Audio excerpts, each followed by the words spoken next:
But now I'm getting closer. Now I'm back to every day looking at prices and looking at bikes. So you never know when I'll pull the trigger on another one. Definitely, because it's a plenty of fun, man. Especially with the people that you race with and you go with their track, chill after, chill before. These are very good people, you know. The camaraderie, your friendship you create over the time. You meet so many friendly people, and it's like doing the best sport ever in a place that's only dedicated to that sport. Exactly. You know, on vacation next to a lake. Yeah, exactly. I always thought, to me, that was vacation. People's like, oh, are you going to go to Mexico or go to this and sit on the beach? I was like, you know what a vacation for me is? I go 2-3 days at a track, grill some burgers and hot dogs and cold drinks and race bikes and smell fuel. It's amazing. Learn how to ride, you know? Exactly. It was always great things. And I think till this day, it was my favorite thing that I ever done.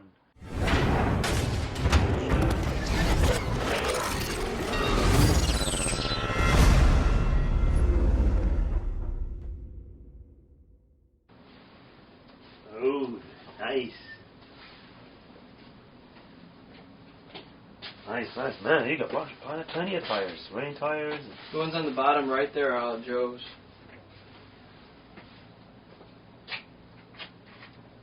Sweet. I haven't even inventoried those yet, those 7 or so. Is that the one you crushed in? Is that the helmet you crushed with? The red, white, and blue.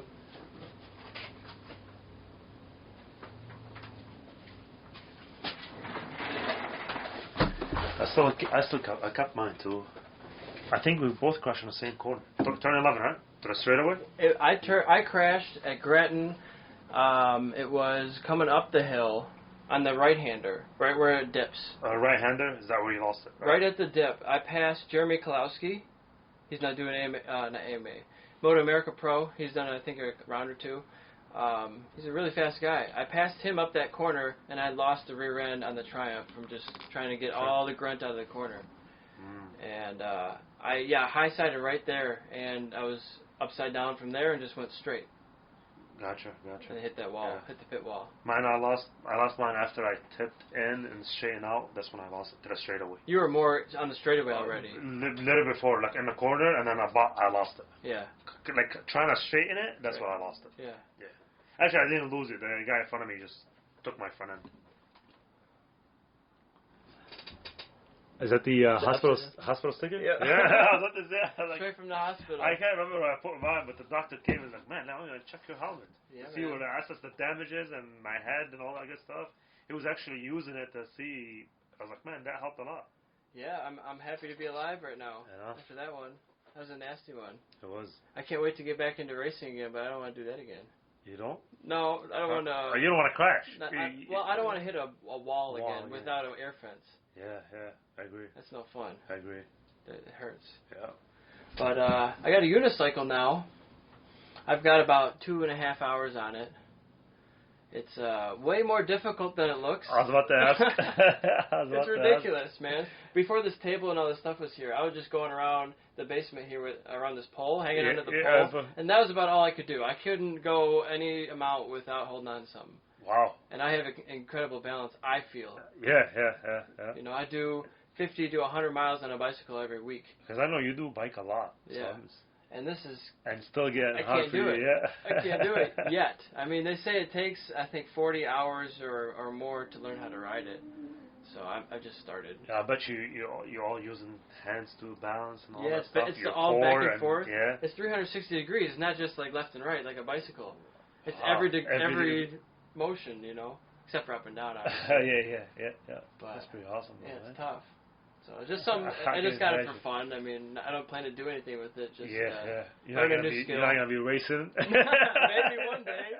Do they even have that? I have no idea. Probably. I'm sure they have racing everything. So I'm sure they somehow got this their own league of unicyclists. Unicyclists, yeah. You never know, man. The Michigan got a helmet and you just.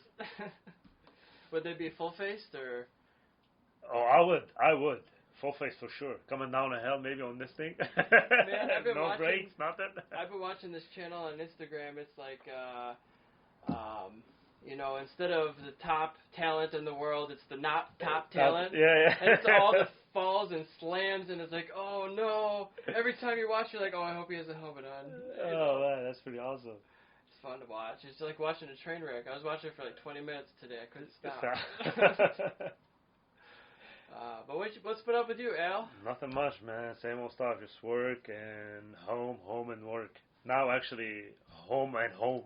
Home and home? You're working from home now? Yeah, working from home. We've been, I want to say, since the beginning of March. Okay. We got sent home for a few days, and then they said, oh, I know everything is going back to normal. We can come back. So a few days after we came back, and they said, oh, no, we're going back home again, and this is one for good. Yeah. So we left at the beginning of March, and it's been since now. Sitting at home. And today I had a dent in my couch, same spot. My laptop is in front of me, my TV. Working from home is actually good. I get stuff done. Yeah. I get a lot of stuff done. Productive. Yeah. And your fridge is next to you. Yeah. Your bathroom is right next to you, and you're home.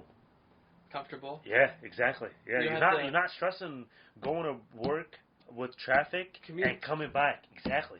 That commute, man, just with so much stress relief, and now you're like, oh, I'm productive. I'm not stressed so much.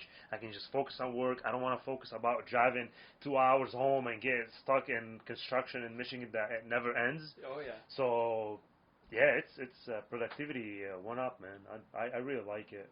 The downside is just you don't see your coworkers. You interact face to face, but WebEx and Zoom have been plenty helpful. WebEx was it? WebEx, yeah. I'm not familiar with that one. We use WebEx.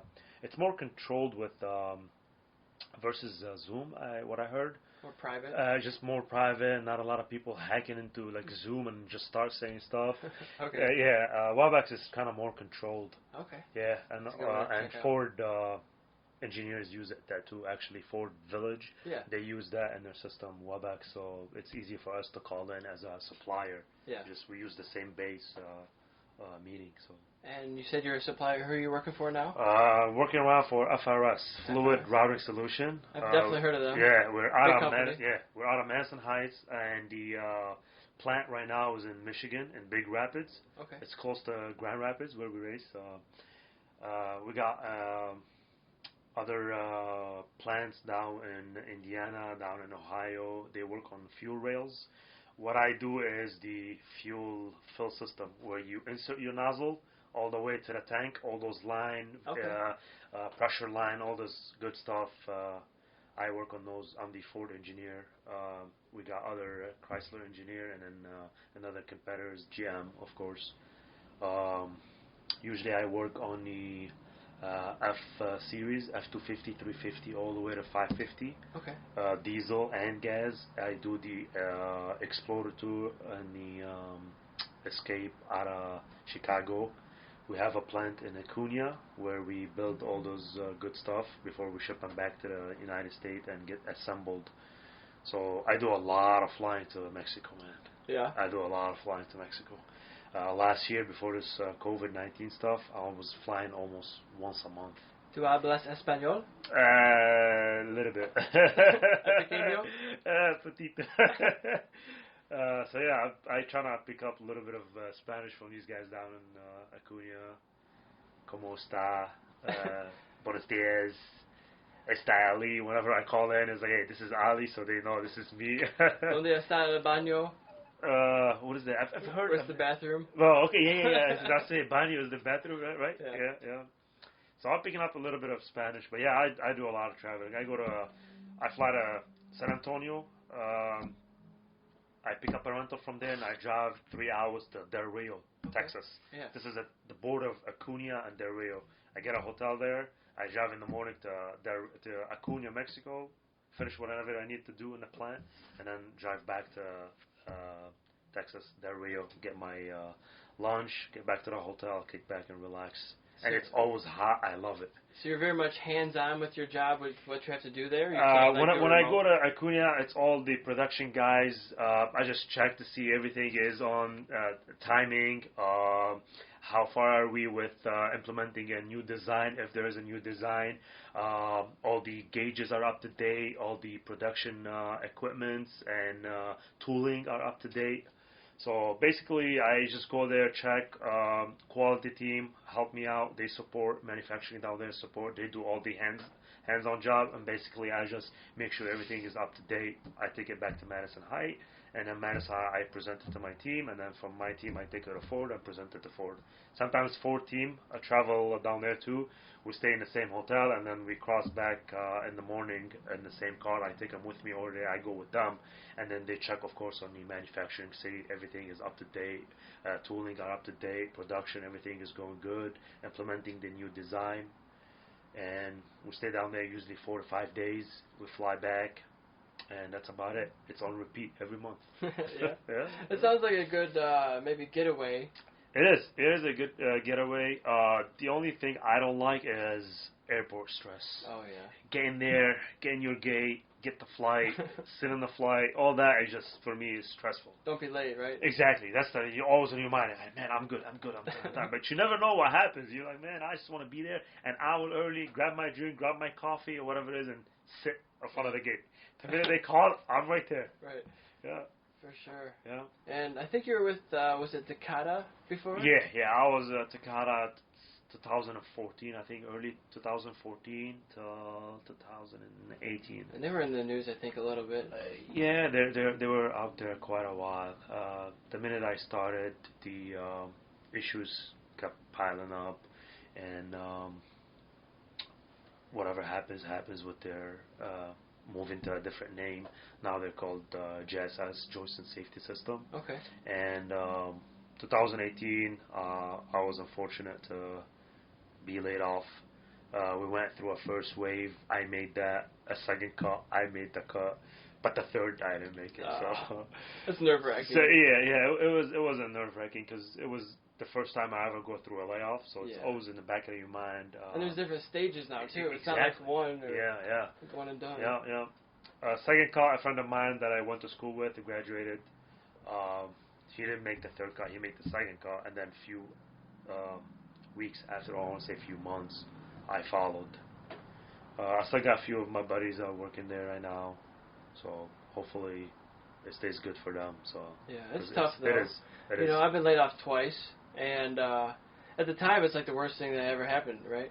Yeah. But now looking back, it's like, man, I'm kind of glad that happened because I wouldn't have been where I am now if those things hadn't happened then. Exactly. It would have taken me years to get where I am today, maybe. Yeah.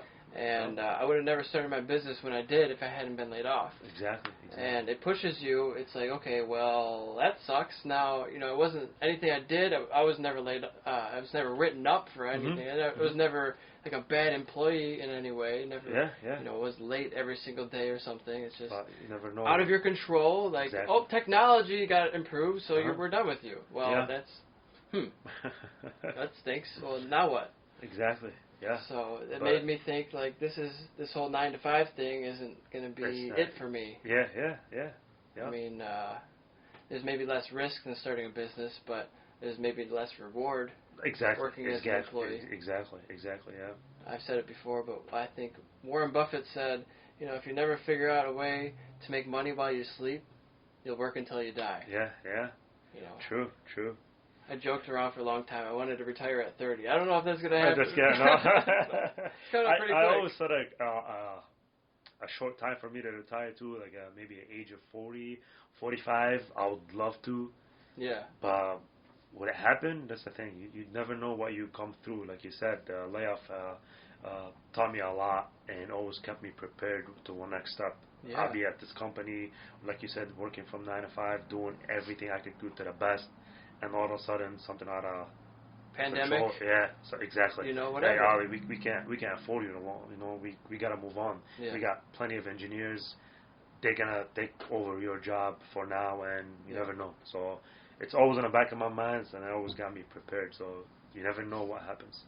Yeah, plan for a rainy day. You can't be just maxing out your credit cards. Being a baller. Exactly. Buying Corvettes. Guilty.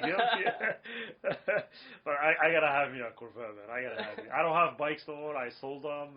That's reasonable. I gotta have a toy. So it's been great having a Corvette. I was a big fan of Corvette right now. Waiting for the C8. And what do you have now? Tell everybody. It's 2019 C7 Grand Sport, white, red interior, and I call it Panda.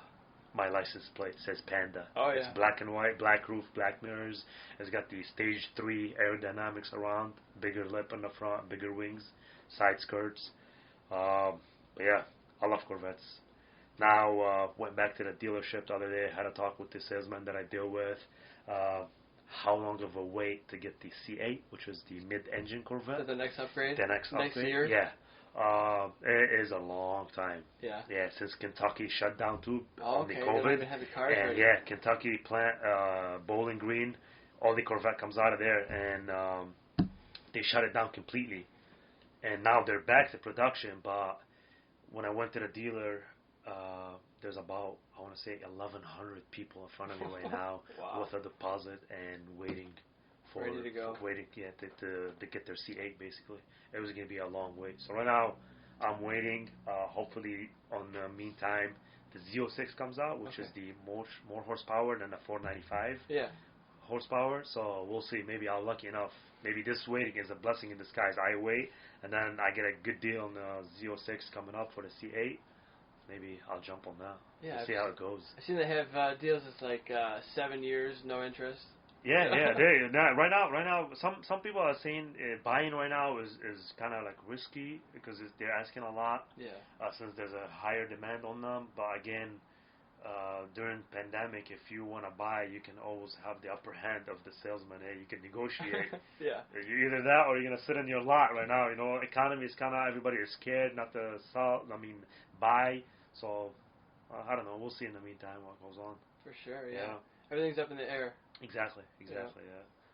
Yeah, man. Back to talking about the commute time. I was working when I was laid off. I was working on my business the whole time, and when it came time to like, man, I can't really do this full time anymore. You know, it's not where at the level it needs to be. It's like, oh no, I have to endure this whole drive again because it's like depending on how far your commute is. Exactly. Mine's about 20 minutes, 25 minutes. It's not terrible. Right. But that's say 45, 50 minutes every day that you can't get back. Yeah, exactly. Monday through Friday, that it's just lost to staring at the lines and trying not to hit people. That was my thought every single day when I drive back from work. It's like, I'm wasting another hour of my life. Every day. 5 right now. And when I used to work in Auburn Hills, Takara, sometimes it used to take me 2 hours to get back home. Man. So I'll leave at 5, let's say, or 6. And I'm looking at the clock. I was like, I'm going to stay here for another 2 hours till I get home. The minute I leave the parking lot, I was like, I got another almost hour and 40 till I get home. Can I still squeeze gym? I get home, I'm stressed out, I'm tired, gym, I can wait, TV, no, do I want to read, do I want to, it's like, it adds so much stress that it pulls you away from all that good stuff that you want to do. Yeah. And then it's like 10 o'clock, time to go to sleep, because I got to wake up at 5 and drive another hour. Not time for anything else. Yeah, exactly. That was literally about 3 hours of your 24 hours that are just gone, completely behind the steering wheel. Yeah. Right now, since, like I said, me being laid off was a blessing in disguise. Madison Heights is much closer to my house. In the morning, it takes me 15 minutes, no traffic. And when I get back home, if there's traffic, 25 minutes top, 20 minutes. Yeah. So that's still almost 40 minutes total of your day. I was like, okay, I can live with that. 40 minutes, I'm okay with this. But versus Auburn Hills, in the morning, 45 minutes, and back home, hour and 40. Yeah. That was literally stressed me out. It's rough. Yeah, that, like you said, your thought was the same as my thought. Driving back home, I'm wasting 3 hours of my life that I can't get back a day for the next 10 years. Let's see if I'm staying on a job. That's a lot of hours. It's a lot of time, man. Yeah, it's a lot of time. And so I justified it by audiobooks because I don't have a choice right now. I still have to work a normal job while I'm building my business. Yeah. And all this stuff. So I've been listening to audiobooks, and 1 or 2 a month I've been able to complete. Now, some of them are like 24 hours, and that's kind of out of the norm. But most of them are, a few hours here and there to get through an entire book on an audiobook. And I even listen to them at times 1.25 or 1.5. Oh, you can faster. You can start to slowly listen to them a little bit quicker. And full comprehension, you might get 95% of it here and there. But I think it's better because you can hear it faster. Yeah, exactly. And there's a lot of pauses that in normal conversation, like, I can completely understand if you listen to this conversation even faster. Yeah. Because we're just shooting the shit, Yeah, man, whatever it helps. If you're saving that hour on the way home, listening to a book or whatever it is, you got something accomplished. It's always a plus. Feel like you're learning something while you're doing nothing. Exactly. Just by osmosis, sitting there. Yeah. So. Yeah, I agree. So yeah, and how's married life? I think it's just been 2 years recently. Yeah, 2018, July 15th.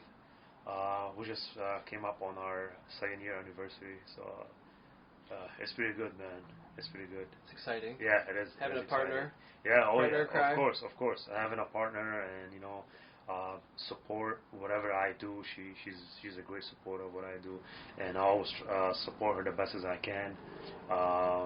She's running her own business. She graduated from school for a dental hygienist. Okay. She's still working on getting her permit right now, but the COVID-19, the whole thing shut down. She can't do her test and get the results. So once she gets that in Canada, she's trying to look for a job.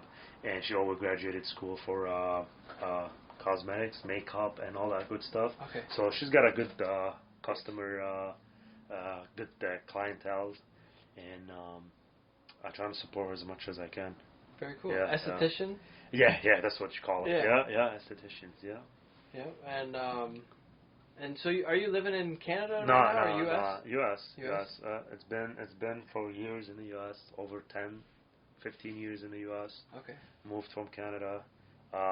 This is her 2nd year, because she's Canadian too. She was born in Edmonton. Okay. Up there. Where you Oilers. where you get snow like 11 months and a half out of a year, and then just cold 2 all weeks the time. 2 weeks of 65-degree weather and 2 days of sun. That's it. Is it that far north? It's up there north. Yeah, it's a very cold area. Yeah, she moved with me when we got married. Completed her visa work and all her documentation to live with me. So it's been 2 years for her. Yeah. And what are some of the changes that she's seen that's different from the Canadian life to American? She always complains about drivers. Yeah. But whenever I go to Canada, I complain about Canadians drivers. Is it they're Americans too aggressive? Yeah, that's true. She feels are a little more aggressive than Canadians. Because I think I lived in Canada for a while in Windsor area, which is not far from here, and the max speed limit I've seen in the normal street commute area, 60 kilometers. So which is like 40. Which is 40. About 40. Yeah, here around an alley is about 35 miles an hour. So driving on 4 road like 45, area 50, you can get up to 55 in some sections, which is she thinks it's like, oh, this is too aggressive. They're used to 35 to 45 kilometers. Speeds. Yeah, much slower speed city. But when I go there, I was like, come on, dude, move up. Too slow. Exactly, come on, move up. You're too slow. You're desensitized in a way. Yeah. I was like, come on, use your trail braking. Come on, you can go ahead. Yeah, you go faster. Don't slow down much. You can go ahead. Make like a football field later. Yeah, exactly. Yeah, man. I think residential speeds should be 25. I don't think those should be any higher. Residential, 25. Children are walking around, not paying attention. Yeah, I agree. On my driver's test, it was like it was planned. We were just going through a neighborhood, and a ball, and then a little kid walks out in the middle of the street, right in front of me. Wow. And I'm like, I stopped, and I was completely aware, and my hands were on the wheel, looking up, doing what I was supposed to. But man, like. Some people would have been texting or whatever. Exactly. It's like they set you up to do that, to see how you react to it. Maybe he did. I don't know. But like, people are going normally 10, 15 miles an hour over the speed limit, like everywhere. Like everywhere else but 25. Talking about highway, freeway, like, is it time to change these numbers? Like, nobody is following the speed limit. Everybody is going at least 80. Yeah. Like, in the right lane. They're going. The trucks are going 80. Yeah, exactly. Like, is this? Do we have to keep playing by this 70-mile-an-hour facade? Like, what's the point of this? Right. I think a little bump would help. But then when people go 90? Probably, and then you're like, okay, you know what? Let's bump it a little, and then you got autobahns all over the place. Yeah. But I don't know. Is that a problem? I don't know. I think the left lane, people get up really fast. I mean, they get up with speed 80. I've seen people pass me at almost 90 on the left lane. I'm okay with that because they're all moving. But like again, you got one on your right side is doing 92, but then one in the middle is doing 55. Yeah. Now both are flying. You want to move in and out. That becomes a little dangerous. Yeah. Yeah, it's tough. I don't know. I'd like to see it increase, or at least the patrolling decrease, maybe. But you gotta drive safe. I mean, you can drive faster, but if you're not using your turn signal, like, I don't care how fast you go, and use a turn signal. Like, you gotta be smart about it. Exactly. You gotta be tell people your intentions, and then it can be safe. You know, once these smart cars or self-driving cars take over more, we'll get back our time, and we can like work in the car. We'll have our office as our desk in the car. Exactly. That would be nice. We won't have to worry about all this. You could go 200 miles an hour, and if it's all computer controlled by computers, it doesn't matter how fast you're going. It's just But hopefully they don't mess with the algorithm, whatever. Just the computer decided to go on its own. Like, hey, there's a wall here. Nope, I don't see it. Computers never crash. Exactly. They never do. Just today, I couldn't get on my computer. I was editing some footage, and it said, no internet. I'm like, open up my phone. Well, it says internet right there. Go to my computer. I have internet. This is not working. Diagnostic failure. You're like, restart. Works fine. You know, it's like, well, why? Why can't it fix itself? I give up on this thing. The minute I see it with my laptop at home working, I see the Wi-Fi flash and my phone's connected. Restart right away. I do not see what was the restart right away. I don't play it no more. That's the first trick, huh? Exactly. That's it. You know, I worked for an IT company for like a month, in between jobs one time. And it was doing IT service for hospitals. So people working at hospitals all around the country for certain providers would call us if they had problems with their equipment or some sort of issue, IT stuff related. And so the first thing they told us was, turn it off and turn it back on. Is it plugged in? You know, exactly. The most basic things. Exactly. Oh, it's first steps. Plug it in. Turned on. Plug it out. Like, honestly, this is what we would say, and it would fix like 60% of the issues just by going through those few basic things. Exactly. It's like, you think the computer would be able to figure that out by 2020? Nope. I thought we'd be flying cars by now. Sorry to break it down for you. Nope. You can still restart it yourself. So, what do you think technology is going to look like in 10 or 20 years from now? I don't know, man. I want to say add another. Let's say you said 10, I'll say 15 or 20, and I think everything is going to be controlled by a software. So now that I've been hearing with this COVID-19, our cashier are getting let go, and now implementing more self-checkout. So see, there you go. It took 6 months for, hey, we don't need cashiers no more. Self-checkout. I walk in to San Antonio my last flight. I went there, and McDonald's. They got the huge screen. I don't even talk to the person at the cashier. Fries, drink, burger, Coke, place order, pay. I walk in there. I hand them my ticket. Oh, number 29, thank you. And I walk out. So I feel like, like you said, another 10, 15 years and more technology is going to just take over completely. Yeah, and you can't tell me that you can't program a robot to flip a hamburger, right? Yeah. Wait a few minutes. On the other side. If we got robots at work that just grab one thing, put it in here, wait for it till it does, take it off, pick it up, put it on the other side, it does something else, pick it up, flip it, do this, and if a machine can do that, I'm sure a little robot can just do this and do back and forth with the fries and all that. Everything is possible, and I've seen so many videos so far right now on robots moving, doing flips and back flips and spinning and doing some dances. And some of them with gun manufacturer, what they're trying to see, test bulletproof or test guns, and if this guy reacts to a gun when I pull it on you, does he react to a baseball bat, and how accurate he is. And that robot was moving from target to target, and he was so accurate. I can just imagine. Warfare? Hey, few robots as security guards now. Few robots to guard the small. A few robots to guard this schools. I don't need police officers. Send them down to the ghetto, whatever. Whatever it is.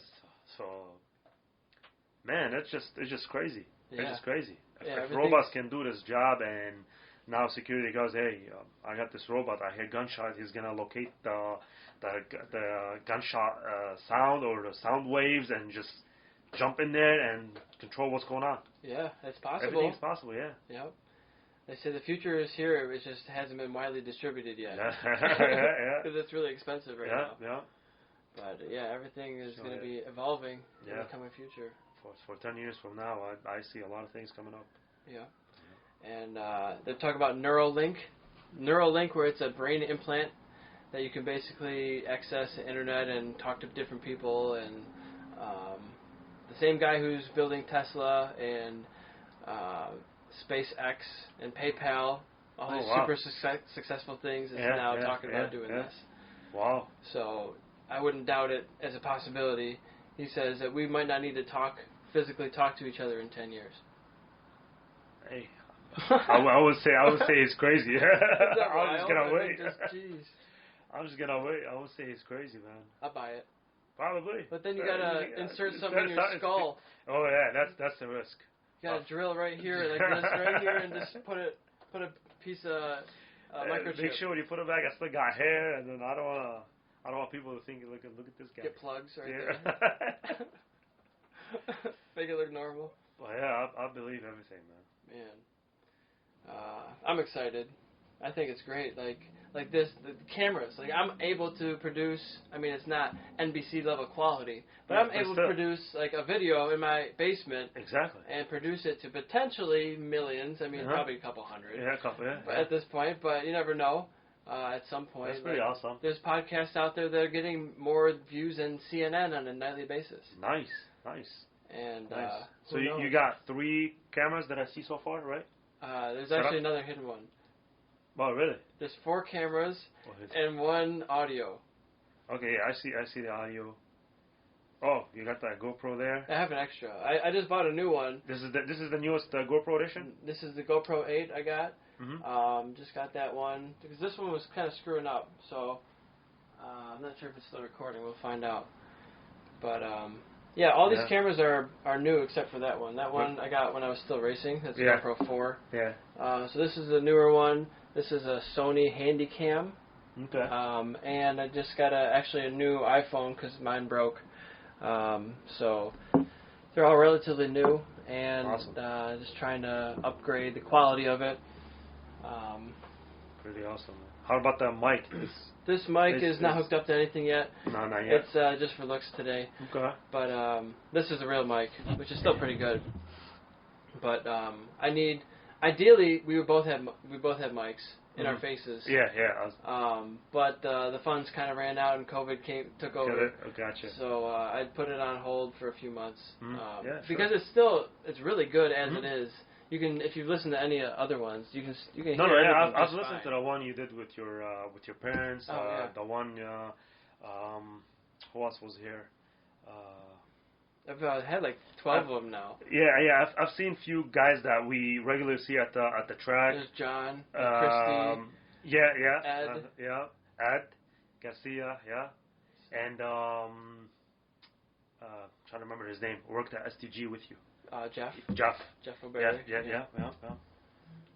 So it's been fun. I'm trying to do one a week. I actually have another one on Sunday. On Sunday? I'm going on, I think, his podcast called the Shiny Side Up podcast. Okay. So trying to go on multiple other ones, and just the whole point of this is to get my name out there as much as possible. How do I do that? Well, network with people who are already doing it, because they already have an audience. Yeah. What do you think I could do to get my name out there more?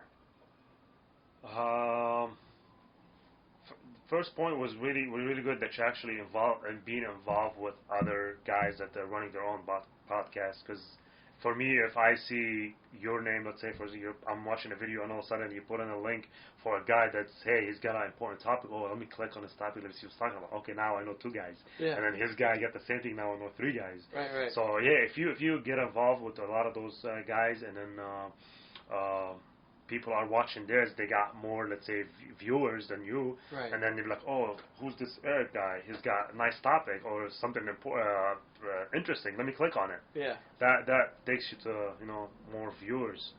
But what you're doing, I think you're sharing your content on all your social medias. This is a plus because social media right now is just increasing a lot, and people are just using them for everything: advertisement, selling, buying, like you said, everything. So so I think you got it handled in all phases. Well, thanks, man. I'm trying a lot. It's a lot of work sometimes, but I feel like it's paying off. It's starting to. That's good. That's good. We were talking a little bit before about the business. I was like, let's talk about it on here. So I'm doing drop shipping now. Yeah. And so drop shipping is where I'm selling products, and just like Target doesn't really make anything, they might. Well, I don't know if that's a good analogy, but the idea is. Driven Racing, for example, makes a lot of race products that you know, and you've maybe used sprockets and chains and sprocket nuts and all kinds of different things, toe guards, and you know. So they send me their inventory files once they accept me as a vendor. They accept our terms and everything. Send me all the images, or sometimes we have to manually download the images for certain vendors. Okay. And then we'll do all the work in Excel that we have to upload an item. Upload these items to different marketplaces, eBay, Amazon, Etsy for vintage, our own websites, Craigslist even sometimes. Nice. And it's just anywhere we can put it to make an ad for the item that people could buy it, we'll put it there. And so once it sells, we'll send the vendor, Driven in this case, which is one of our vendors, we'll send them a purchase order. And they'll ship it out to the customer for us. And then they'll charge our card for the cost of the item, and sometimes shipping if it's below the $50 or something. And then we'll make the retail price from selling it on eBay. And you know, there's a margin difference of sometimes anywhere from 10 to 50% margins. I mean, it's usually not that high, but usually it's 20-30% margins on certain items, and that's the game plan. That's it. That's pretty awesome. And so once they charge your card, they send you the tracking information. You take the tracking, upload it to the marketplace. You mark it as shipped, and you're done. So, you know, the work part of it is getting all these items from the vendor listed properly in Excel perfectly, upload, and have it be correct on there. Like I just sold one the other day that was the customer emailed me and said, hey, this isn't right. Something's wrong here. And he purchased an item that was sprocket, or no, it was a sprocket nuts. Nuts, okay. It was a nuts. It was a set of 4 nuts, but the picture was 5. Oh. But the item said set of 4. 4, yeah. But he was expecting 5. I was like, well, you bought an item that said set of 4. Yeah, I'm sorry that the image wasn't the correct one, but it was sprocket nuts. Yeah. Maybe I didn't have one that was a set of 4. You know, so you gotta be careful with the description. Right? Yeah, you gotta be really meticulous with every single detail of these items, and usually when your vendor sends you the inventory list, there might be 5 or 6 columns. And to upload to eBay, eBay requires like 80 columns. Wow. That aren't provided by your vendor. So it's all like, is this taxable? Yes. You know, what is the MSRP? That just equals the price. You know, there's like many different things that are generic that eBay just requires for each item. But there are also like, what's the color? Gotcha. What's the fitment? What's the size? You know, what's the title? What's the brand? You know, what's the UPC code? What's the manufacturer part number? What's the model number? You know, all these different things for one item.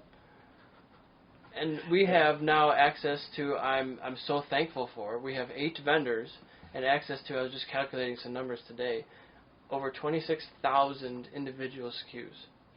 26,000.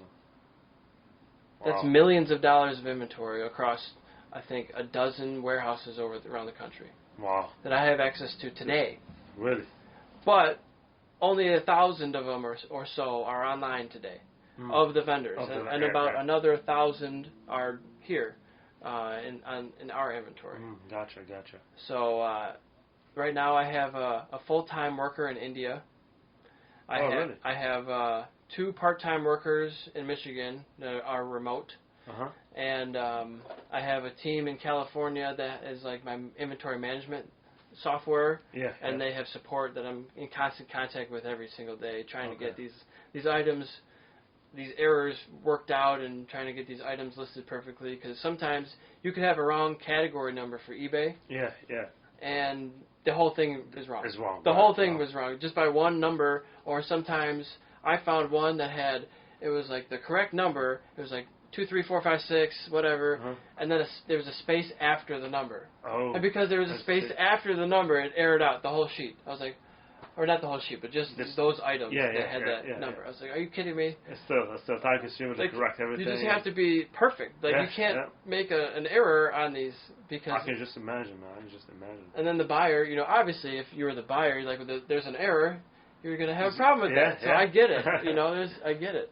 But it's hard to be meticulous with 26,000.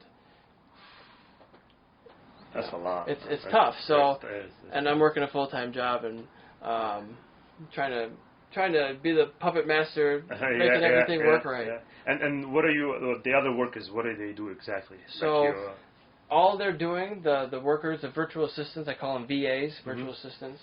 All they're doing is creating new product listings.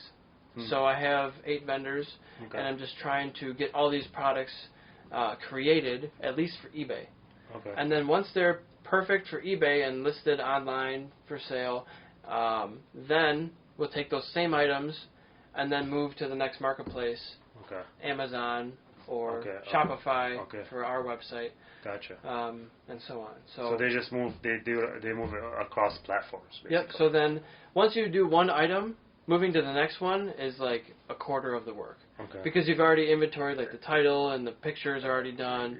And copy and paste, adjust a few things, and then move on to the next one. Yeah, what you just need to do the marketplace information. So it's different for eBay, it's different for Amazon, and so on. They have certain columns that they require that are different. So it's pretty tedious. It's not a fun thing. Yeah. It's not like I can't wait to inventory, but at the same time, it's like I can't wait to inventory this stuff to get it online so I can sell it. Exactly. So it is that way, but it's not like fun doing it. Exactly, you know what I mean? Exactly. Yeah. So I just don't have the time physically to do it all. So I'm shipping orders. I'm doing the so billing. the RGs too, they'll do all that. Yeah, I'm doing the daily operations of answering all the messages, the questions, the returns if there's any.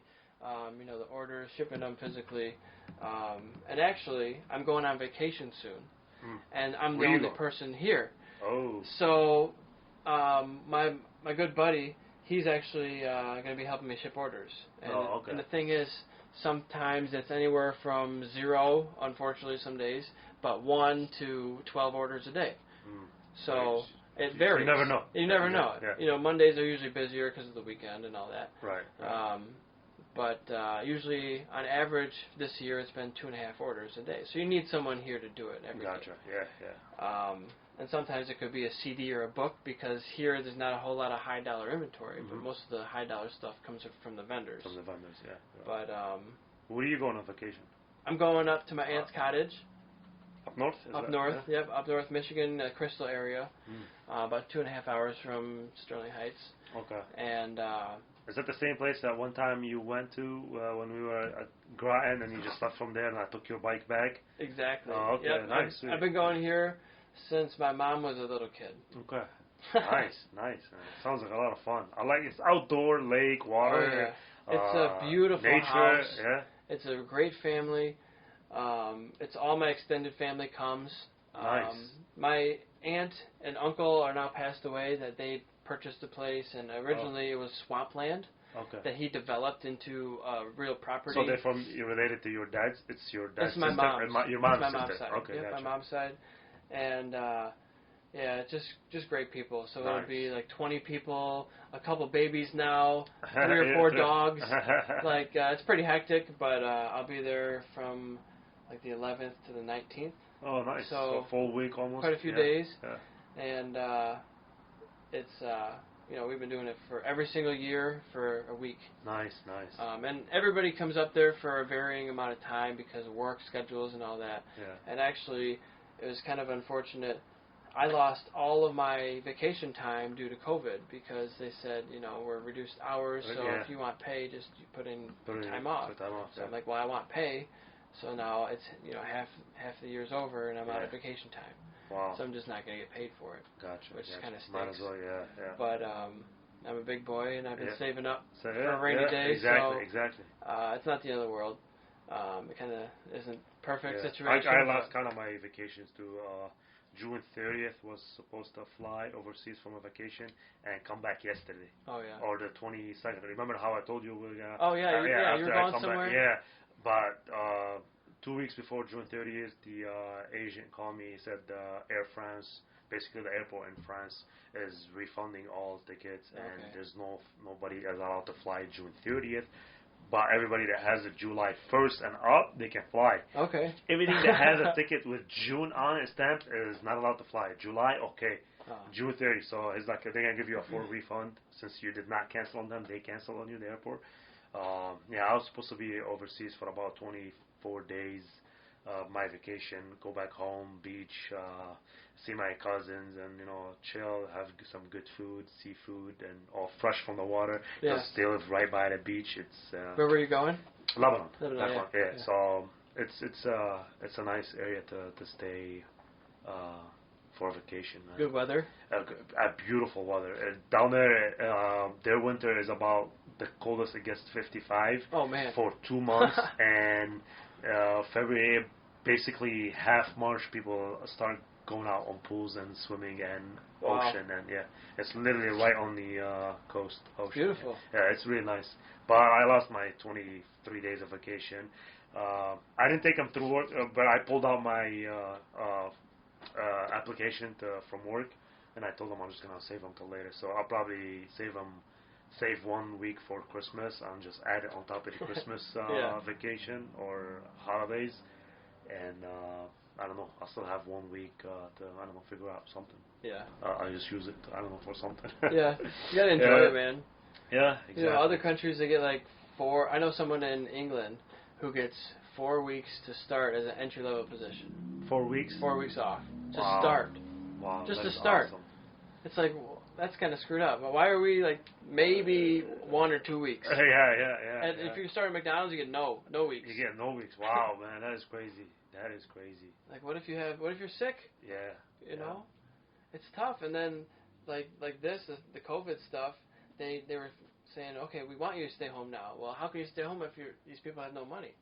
They have to go to work. That's the idea. They don't have the sick time, so we're getting more sick than other countries. Yeah. Because people can't afford not to take time off. Exactly. So it's a major problem. It is. Just hopefully everything gets done with this whole COVID-19 and people get their lives back, their jobs back, and economy start kicking back up. I sure hope so, man. Yeah. I don't want to be negative, but I don't think it's going to be good for a little while. I think it's not going to be so. It's getting what I heard right now. It's getting worse. Numbers are going up. It's the battery going up. Yep, I think we lost it. Did they? If you want, I can try to plug it in. Oh, it's up to you. That's cool. We got 3 cameras still on. Okay. That's good, So, I'm hearing every day that cases are going up and things are not getting better, but I think we'll get over it. We're just going to have to somehow figure out a way to bypass this whole thing. So bypass it. Maybe they just live with it and figure out ways and smart ways to control it. I think that, maybe we're going out to eat too much. Like the whole country has no money. Maybe we're going to the movie theater too much. Maybe there shouldn't be a fast food chain in every single corner. Now it's like a rude awakening to, hey, you can go back to normal life where you can you can stay home for a bit, not go eat from here. You can eat food from home. You can make homemade meals. Take them to work with you if you go to work. It taught a lot of things, but again, it's just the downside of people getting sick and not making it. That's literally the downside. That's terrible. Yeah, that's terrible. So people should focus more on their health. Yeah. Practice, bike, exercise, do whatever it is. So in case anything's like that, your body can fight it. You got a strong body, strong immune system. You eat good. you're not living off junk and just Whoppers and all that stuff. Deep fried Twinkies. Yeah, deep fried things. So it's kind of like people rude awakening. Hey, look out for your health, man. You got to. Yeah. Nobody else is looking out for you. Exactly. You never know. You're walking down the street, you bump into a shoulder, you catch a virus, and your system is so weak that it can't fight it off. Yeah, man. Our body is made to fight anything that it comes in contact with. That's if you have a good immune system. But like you said, you're living off deep fried Twinkies and all that deep fried good stuff. Hey, don't deprive yourself. Get your once a week or twice a month. Treat yourself to something nice. But again, I'd like to myself just keep exercising, watch out what I eat. Yeah. For jumping into that fitness stuff. Do this whole COVID thing, or even before that, I started eating all my meals plant-based, and then once a week I'll eat chicken or meat or whatever it is, tacos or something. Sometimes I go 2 weeks with no meat, just literally 2 weeks. I'll just eat once chicken or any red beef. Go to the gym after, and I felt great. Yeah, for literally 3-4 months, I've cut down on a lot of meat and I'll make my burger black beans burger. Yeah. I get all the veggies, put them in there. I get my protein, get my carbs in there. My pastas are all veggies and low carb stuff. I felt great, man. I'll go to the gym for an hour and a half and I'll just keep pushing myself through, and play football Saturdays or midweek. We go outdoor, play some flag football. I can run. I was like, I'm not tired as much. Yeah. Literally, it helped a lot. Think it gives your body a little bit more energy? Exactly, it did. It's like I forced my body to use the food I'm giving it as a source of energy, not food just to sit in my stomach. Storing. Exactly. I'm not storing. I'm giving it fuel. Yeah. I'm burning it. I feel good. Now my body needs more fuel. I give it fuel. It burns. But it felt really good, though. I've been, this whole COVID thing has screwed up my diet. Really? For a while, I was on every single day for months and months. I'd have these pre-made Meyer salads because it's like I don't have to do anything. Right. I don't have to make anything. Just put a salad in your lunch with a piece of fruit, and you're done. And then done. Yeah. No dishes, and but they started getting really bad. They weren't as fresh, and then they just got out of stock. So I had stopped doing that. I went to the granola bars. Then I ran out of granola bars. I'm not buying anymore, and so now I'm on no lunch. I can afford lunch, but I'm just choosing not to eat lunch and seeing how that goes. Okay. And it's like a fasting kind of intermittent fasting. Intermittent fasting, and I eat like protein waffles in the morning. It's like 15 grams of protein. And sometimes I have protein coffee, another 15 grams. So I'm getting my protein in. That's pretty good. And then I have nothing until dinner. Okay. So I'm like 12 hours with nothing. And actually, sometimes, like when I get home, I'm getting kind of hungry and ready to eat. Yeah. But other times, like I can push through and I'm still working at the computer and doing stuff until 6 o'clock. Yeah. And then usually I feed my cat at 6 Yeah. o'clock. He's already ready, meowing at me. So that's when I take a break and start the stove and do something. Gotcha. So it's been okay. Like today I had took a half day at my normal job. So I did eat lunch. And if I was going to go ride, I would definitely want to eat before I do a 40-mile bicycle ride. Yeah. If you're doing a 40 miles, you need some fuel. You got to switch it up. Yeah, for of sure. course. You can't just say, "Hey, I have nothing in my stomach," and you're pushing it. You're gonna collapse 10 miles after. But I'm at the computer all day. I mean, I'm getting up and down, printing stuff. Yeah. But I'm not keep really your blood like circulating. I'm not exactly like going for a marathon run or something like that. So it's just different exercise or activity levels. Yeah. So, but from what I've learned with this whole plant things and just easy on the meat, if you want your internal, your body to stay alive, you eat live things. Okay. So plants, fresh cuts, lettuce. Not dead things. Exactly. You want your internal to just die out. You're eating dead chicken. You're eating dead beef. Yeah. It's been sitting there for whatever month or two frozen, and then you cook it. It's your internal. It kind of like I think it's like, I believe that they sense, you're giving me dead stuff. I don't feel too good on the inside. You're giving me fresh stuff, beans, green stuff, the lettuce, the tomatoes, all this good, colorful vegetables. It feels alive. Yeah. And like I said, I've never thought of that. I was like, I need my protein. I need my taco right here. Tomorrow I'm going to have chicken breast. The day after, chicken breast with veggies. Thursday, some more beef and veggies. Friday, same thing. So I was like, no, let me give it a try. And I gave it. I was like, that felt great. Yeah. Hour and a half at the gym, lifting weights, doing a little bit of cardio, and then even that, I was swimming for about 40 minutes. Because throughout high school, I was a swimmer for 50-meter freestyle for 5 years. Oh, yeah? So I finished my workout for an hour 20, including cardio, and just go in, shower, jump in the pool, and do about 40 minutes of straight laugh. I got my new goggles before this COVID thing happened, and plug my ears, and I just keep going back and forth. I'll start sweating underwater. I feel so good. What gym do you go to for that? LA Fitness, the one in Livonia. Is that a 50-meter? Yeah, it's 25. 25. Yeah, 25. Yeah. So I just keep going back and forth. Because back in high school, my warm-up in the morning was, she used to make us do 60 laps. Oh, man.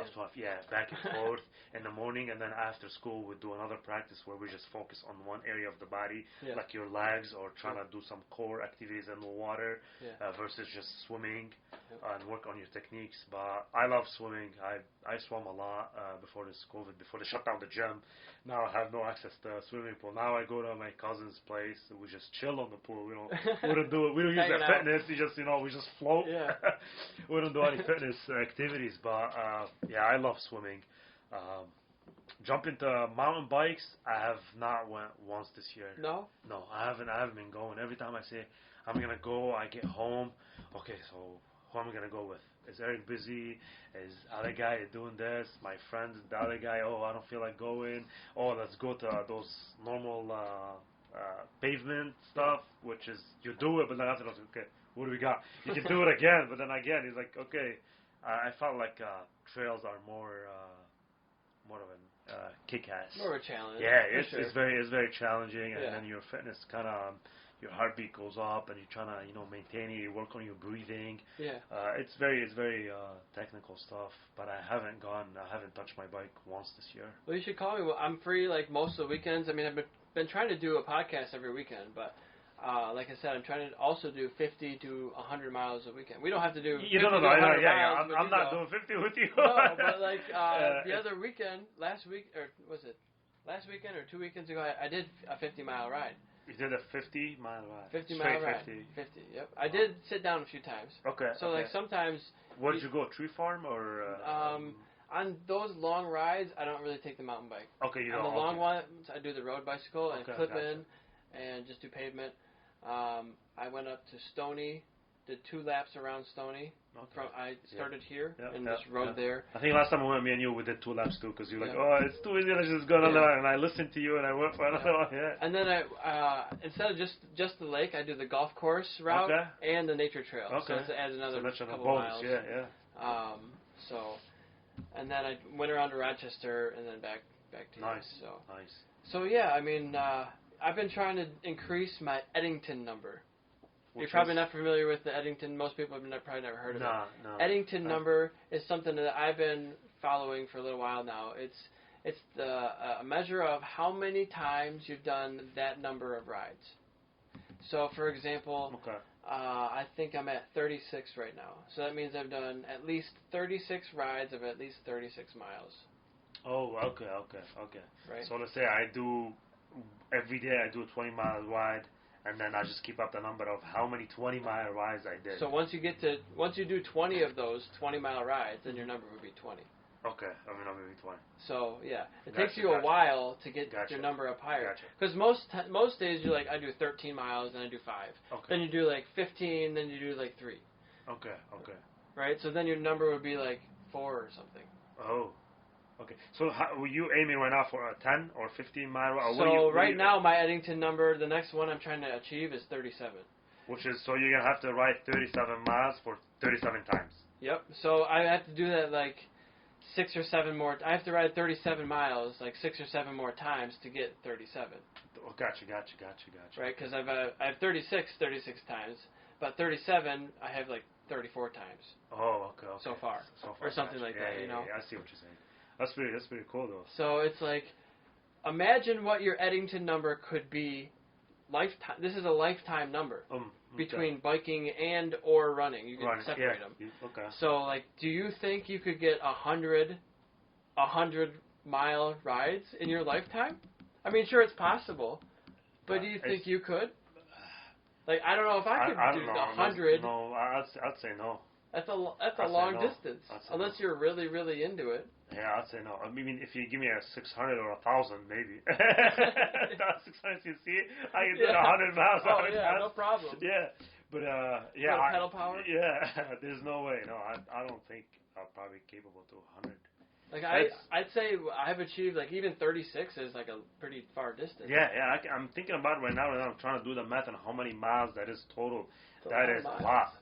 That's almost you become an exponential. It's a lot of miles, man. It is. Wow, that's pretty awesome. Maybe I'll start doing that, but I aim for 5 though. Yeah, you gotta start somewhere. I mean, you started like I'm trying to go 10, and then I pay for this service. Shout out to VeloViewer, VeloViewer.com. Mm-hmm. It's a paid service. The guy, he's like me. He works out of his house. He's a coder. He just takes your Strava data for like, I don't know, $20 or $30 a year. I'm like, not a big deal. Yeah. It gives you all this data that you can see that's really nice to see. So like I can see like my percentages versus all the other years that I've ever rode since 2013 or 12 since I started recording data on Strava. So it says like right now I'm already ahead of anywhere I've ever been in previous years at this point of the year with miles. So you can see progress big time. Yeah, you can see progress and you can see like your PRs and how many PRs you're hitting over time and different things. So I find it really helpful. But that's where you see the Eddington number. That's where it calculates that number for you. And so not every week, but for a while I was trying to do every week. I would try to make one Eddington ride to get closer to that higher number. So eventually, I mean, you might be doing 37, 38, 39. You might be shooting for 40 miles. So it's like, when I went out for my ride, I was like, I want to do at least 36. Okay. And if I do more, and I did 50. Yeah, gotcha. So I was like, well, that was great. You know, I did exactly what I was looking for. Oh, sweet. You still have the same bike for mountain biking? You still have? I have. I got a new mountain bike. It's the Trek V. It's the black one, right? The top fuel. The top fuel 8. Remember last time we were at the tree farm? You let me. You let me ride it. Yeah. I wasn't sure. Which is pretty sweet. Yeah. Which is pretty sweet. So that's the main one now. But I still have a road bicycle too, which I take on the long ones because it's just faster. Is it? I can hold 20 miles an hour on that thing on flat ground sometimes, but not on the mountain bike. No, the mountain bike is kind of rough. Thick tires and much slower, but you get this is a different workout. Yeah, I agree. But yeah, definitely. I wanna get back into it on the weekend. But then again, on the weekends now, I don't know if I go to Windsor to see my family because now the borders are shut down and they don't let you cross. So I haven't crossed in like 6 months. Oh wow! And I really want to, and I'm trying. But if I end up not making a plan or just go to Windsor, if somehow they let me cross to see my parents with this COVID-19, I want to get back to some biking on the weekends. Yeah. Because it's been like I want to say 5 months and a half since I went to Windsor, Canada, and my parents live 50 minutes away. Yeah. But they're not letting you cross this Canadian government just because they see the number is still high in Michigan. They don't want anybody coming in Ontario. And at the same time, I want to go see my brother. I don't know if you remember my younger brother. Yeah, I met him once or twice. Yeah. He started his own place right now, food. Okay. Call it Junkies. Yeah. With double E and Windsor. So if you ever get the chance to visit Windsor or cross somehow in the I'd love to check it out. Future, yeah. Is it Yusuf? What's his name? My brother? No, Hussein. Hussein. Yeah. He's the younger one. They do all kind of like Philly steak and cheese subs, all these nice burgers, and I've seen all their pictures. I was like, man, I want to go try that place. Even though like I'm trying to stay away from those greasy food, but everything looks good. So he started. It's been I want to say 2 to 3 months. He's excited to start. Yeah, he's been in that business for a long time. Now he gets his own place, and he's excited. a chef. Yeah, he runs everything in there. Pretty good stuff, yeah. He's staying busy, yeah. And where did he learn the culinary arts from? Is that big in your family? Not really. Does your mama cook? Does dad cook? My mom cooks really good. My dad cooks too. Yeah. But he started it since high school as a a side job. 2-3 days a week. Yeah. Started working at places. He learned all the ins and outs. He was like, you know what? It's time for me to now to start something. So he puts out all these recipes, and we started, telling him what to do here, what do we like, what people like. Sure. And he's like, you know what? I think it's time for me to get on my own. So he ended up having a nice place where he found, and he's got a patio on the outside. People sit outside from two sides of the building. And inside, he does all this kind of smoothies and milkshake where you can sit outside in the warm weather, enjoy it. So he's staying busy. He's excited and he's happy. He's got 2 daughters right now. He beat me. Okay. He's got 2 kids. Yeah. I don't have kids yet. Not yet. Yeah, he's got 2 daughters. Exciting. Yeah, very exciting. So excited to wait till that border to open up so I can go see them, check on them. Yeah, it's been a minute. So, absolutely. Yeah, for sure, man. And we met racing. We met at the track. No, we met at Royal Oak. Did we? You were riding the 250 Kawasaki Black with Ed Garcia and the other guys. Yeah. So we pulled up. We were parked at, still remember that day, by that bank. Everybody in that little alley in a bank, everybody parked in there. And they're like, we were talking. It's like, oh, I got this 250 recently, and I'm riding this. Ed introduced me to you. Yep. It's like, oh, this is my buddy Eric. And then I think it was me and some other guys too. I want to say back in, 2009 maybe? Yeah, I was going to say 10. Yeah. 9 or 10, yeah. probably. And then it could have been 2008. Yeah. And then I told you about it. I was like, oh, you should come check the track. It's been nice because he took me another. And then we went on the track. And then the next day, Ed, I was like, is that Ed? I hear his voice. We sat in that trailer with Amar and Mo. Yeah. And it's like, man, I hear Ed. I swear to God. We put it right across from you. Yeah. Like literally, this is the entry Grand on the track. And then we were right here. And you guys were literally right here. On the lower level. Yeah, lower level on the grass. And then I come out of the track. the trailer. And I was like, I hear Ed. I was like, I looked and I was like, that is him. So I walked up. I was like, oh, okay, this is Eric. I was like, oh, yeah, it's my first day on the track. I'm doing that. I'm taping my bike and all that. I was like, okay, whatever you need help, we're right across. Let us know if you need any help. And I saw Ed. He's like, oh, yes, I got Eric right here. And I came with him because he wants to do it. And then I think since then, you just novice and you went to intermediate. And I jumped with you guys and we jumped to advanced. And you were there and you came after. And we moved to Wera. We did our first round. We had to wear those yellow vests. We had that big trailer with Amara and Mo too. I never got a yellow vest. You never did? I was in the hospital. I remember I you dislocated my thumb that day. Yeah, we took you via Lamar. We took that picture when you come up. I remember the good old days. They told me all you have to do is not crashing. You get your license, and I crashed. Yeah. And I still got my license.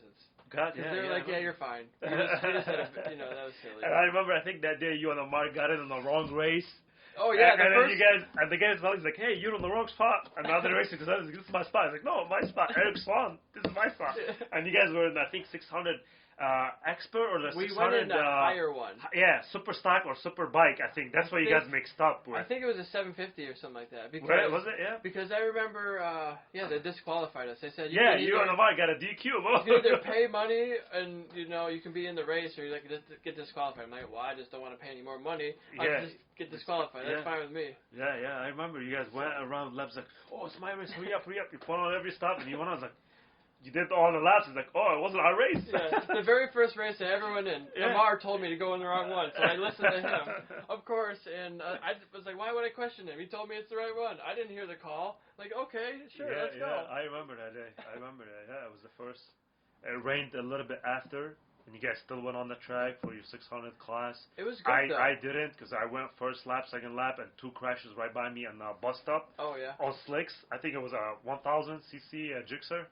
He went by me. I was like, he's telling me something. I should go back because I was on 6-2. I was like, it's not going to stop and it's not getting better. Yeah. So I just literally went up the turn 11, took that right hand, lifted my arm, and then just went inside. Yeah.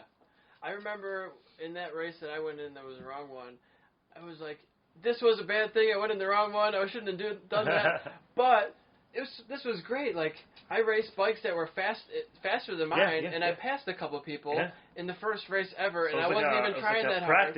I was like, that was pretty good, and I could do way better.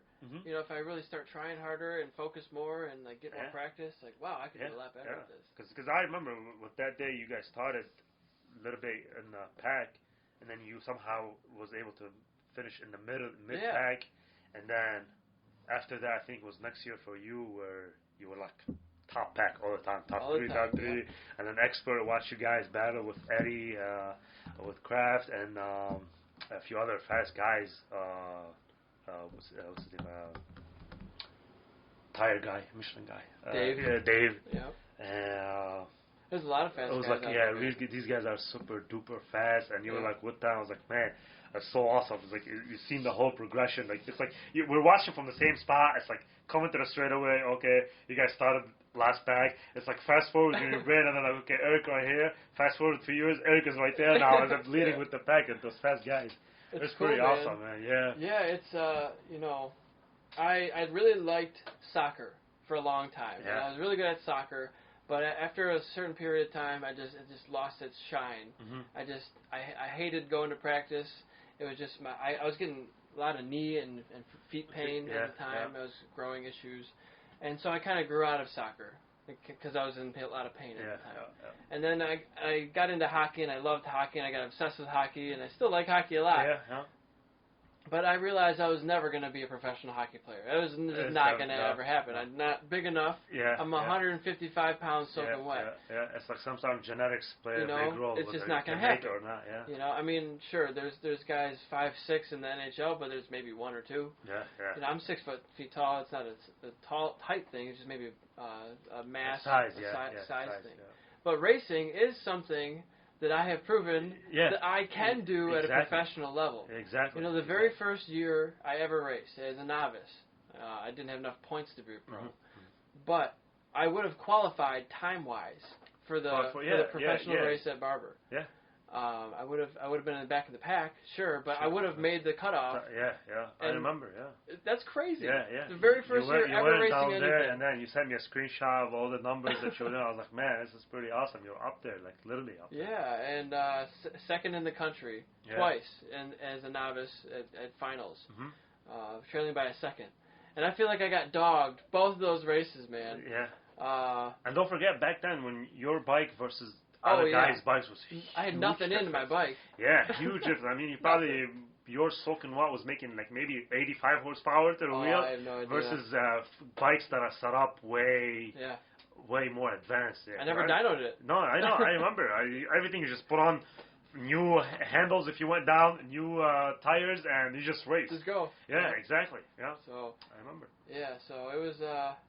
I was just telling someone at work the other day, man, I would race with primer grade bodywork before I even painted anything. Cause I want to spend the money on the tires the or Speed something. Academy. Jason DeSalvo. I want to learn how to ride it before I want to look good. Because I want to be that guy passing you with duct tape number plates. You had duct tape number plates. You like taped it up with number 20 on the crooked. I was like, this number 20 looks like a donut, kind of stretched out. It's like, hey, they told me whatever, so I can race. I'm gonna race. I remember we just taped it all in yellow. We put a 20 in black, and you just went out because you didn't have actual. I didn't have plates. anything. You're like, after I just do that and just get on it. It worked. It did work. It did work. It wasn't the prettiest thing. No. I would definitely recommend check out Pop Shadow decals. I think I follow her on Facebook. And Steve. They're really good people. Steve helped me out with a lot. I remember Steve. He got a few pointers from him back then. I think I saw him Autobahn once. He was there grinding a lot. The minute I walked in at Nelson Ledges, he's like, "Hey Ali, do you have any teeth fillings?" I still remember his joke till now. Steve, of course. Shirtless. Always bald and shirtless. He's like, Ali, you got your teeth fillings stuck in that? I was like, yeah. When he made that joke, I knew because everybody's talking how rough the pavement was. So. You need a mouth guard there. Wouldn't be a bad idea. Actually, I crashed there. The first time for me, I remember I went low side coming to the straightaway, and I busted, and I still had that bright yellow with black CBR 1000 painted. I was 76. So happy with it. Yeah, with the 76 number, and I went down. I was like, what the hell happened? I look up. I was like, oh yeah, I am down. I was just spinning, and the bike coming by me. I was like, damn it. Did you get pictures of that? I feel like I saw pictures of that. I got one picture of the bike damaged, but not when I'm on the ground. Yeah. Oh, yeah. Not when I'm on the ground. Yeah. And you switched to 25, right? I switched to 25 when I went to Expert. Yeah. After that year, they sent me a letter. You go into Expert, where I went there, and I think I did one race or a day and a half with Wera completely, and I just never had the time. I never traveled. I never went anywhere. I did few track days after. And then I switched to the 600 cc CBR. Yeah. And we went, me and Amar, for I think a day or two. And after that, literally they sat in the garage for a year and a half. Didn't even turn it on. Opened the garage. It's like, you know what? I think it's time for me to sell it because I haven't touched it. So I put it on for sale. And driving by Wayne State School, I still remember I get a message from a guy. He's like, hey, I'm coming to pick it up right now. I was like, well, I need like 20 minutes to be home. He goes, oh, no, take your time because I'm in Wisconsin. Oh, yeah? I was like, whoa. He came from Wisconsin. He showed up at 4 in the morning, put on the alarm, rang. I woke up. He's got the trailer I hear backing up at my house at 4 in the morning. He turned it on, revved it. He's like, I'm good to go. He gave me the money, and he took it. Left, yeah. Because the engine, I traded my 1000 with that 600. It was built by Ariane Honda, if I'm saying the name correctly, Ariane Honda Racing. And the engine was so powerful that it was dynoed close to 125 horsepower, 130 with race fuel. Yeah. It had 2MAP. MR12. And it was my first time having to switch regular fuel. And, fuel mapping. And I'm smiling there. I was like, man, this is awesome. Smells like bananas, right? Yeah, we went, me and Amar, he goes, and Amar seen the difference between a 600 on the race fuel versus a 600 stock and built engine. He's like, man, straight away that 600 was pulling, and I could smell your race fuel. But yeah, it was me and Amar. We had fun on the 600s for 2 days, and we never went again. And I sold it. And but now I'm getting closer. Now I'm back to every day looking at prices and looking at bikes. So you never know when I'll pull the trigger on another one. Definitely, because it's a plenty of fun, man. Especially with the people that you race with and you go with their track, chill after, chill before. These are very good people, you know. The camaraderie, your friendship you create over the time. You meet so many friendly people, and it's like doing the best sport ever in a place that's only dedicated to that sport. Exactly. You know, on vacation next to a lake. Yeah, exactly. I always thought, to me, that was vacation. People's like, oh, are you going to go to Mexico or go to this and sit on the beach? I was like, you know what a vacation for me is? If I go 2 or 3 days at a track, grill some burgers and hot dogs and cold drinks and race bikes and smell fuel, it's amazing. Learn how to ride, you know? Exactly. It was always a great thing. And I think till this day, it was my favorite thing that I ever done. Oh, yeah. My wife back then, when she was my fiance, I think got me a great gift too, where race school for cars. Oh, yeah? Out in Toronto. So we went to Toronto, and for a whole day, I had a 458 Ferrari as my car. And I'm going from corner to corner, and it was amazing. But the guy's like, hey, you're getting the hang of apexing and braking. Oh, I was like, I come from a background with our race motorcycle, so I'm kind of, he's like, okay, that tells me all. Okay, I don't need to know now. He's like, man, you're doing it so good, because we had the class, they tell us, you know, we're sitting inside like a trailer AC, and they're showing us on the screen where we go, where we exit, and all that good stuff. He's like, but you got them so quick. I was like, yeah, I come from a motorcycle background. He's okay, that told me enough. But I still thought motorcycle was more fun than car racing. It's more in your face. Yeah. It's more real. Well, yeah, it's like, it felt like, I don't know, it felt like I'm in control more of the whole bike and it's coming one piece of me versus the car. It's like, okay, the rear end is kind of stepping out. I don't really feel it. And the bike, if you feel it, your actual body feels it with you. You know, you step out, okay, no, I'm stepping out. Or am I braking too hard and I'm not braking too hard? The car felt kind of little different. Dull, maybe? Yeah. It wasn't that, it was plenty of fun. But not like a motorcycle. I'll still pick motorcycle over cars any day. Sure. Yeah. I think the more, I get what you're saying for sure, but I think the more that you do it, you might start to feel like, oh, the front end needs a little bit more toe angle. Yeah, probably, Maybe if I do it things. more and more, but yeah. And again, it was just me, the excitement that I was behind the wheel of a 458 Ferrari, and I was just going pop, shifting and all this good stuff. Shifting, and it felt inside, I was like, oh, Italian car, engine in the back, and exhaust, and I'll never get the chance to own a Ferrari, maybe one day, but for that day, I was like, man, I'm in the Ferrari 458. Hell yeah. Awesome, yeah. Yeah, I can't wait to get behind the wheel of a car as well. Yeah. I want to do car, cart, motorcycle, all of that. Yeah. You know, yeah. I don't want to. Have you been going to car, or last time I went was with you? It was me and you. I remember we went for 2 or 3 rounds. Yep. That was the last time I went, literally. Yeah, it's a good time. It's just a mile or 2 down the street from me, which is really nice, cart to cart. And I've been there 50 times or so by now. Yeah, but you've been playing. Endurance racing. There's the winter kart racing series, and then you could just do open laps anytime you want. Sweet. It's a lot of fun.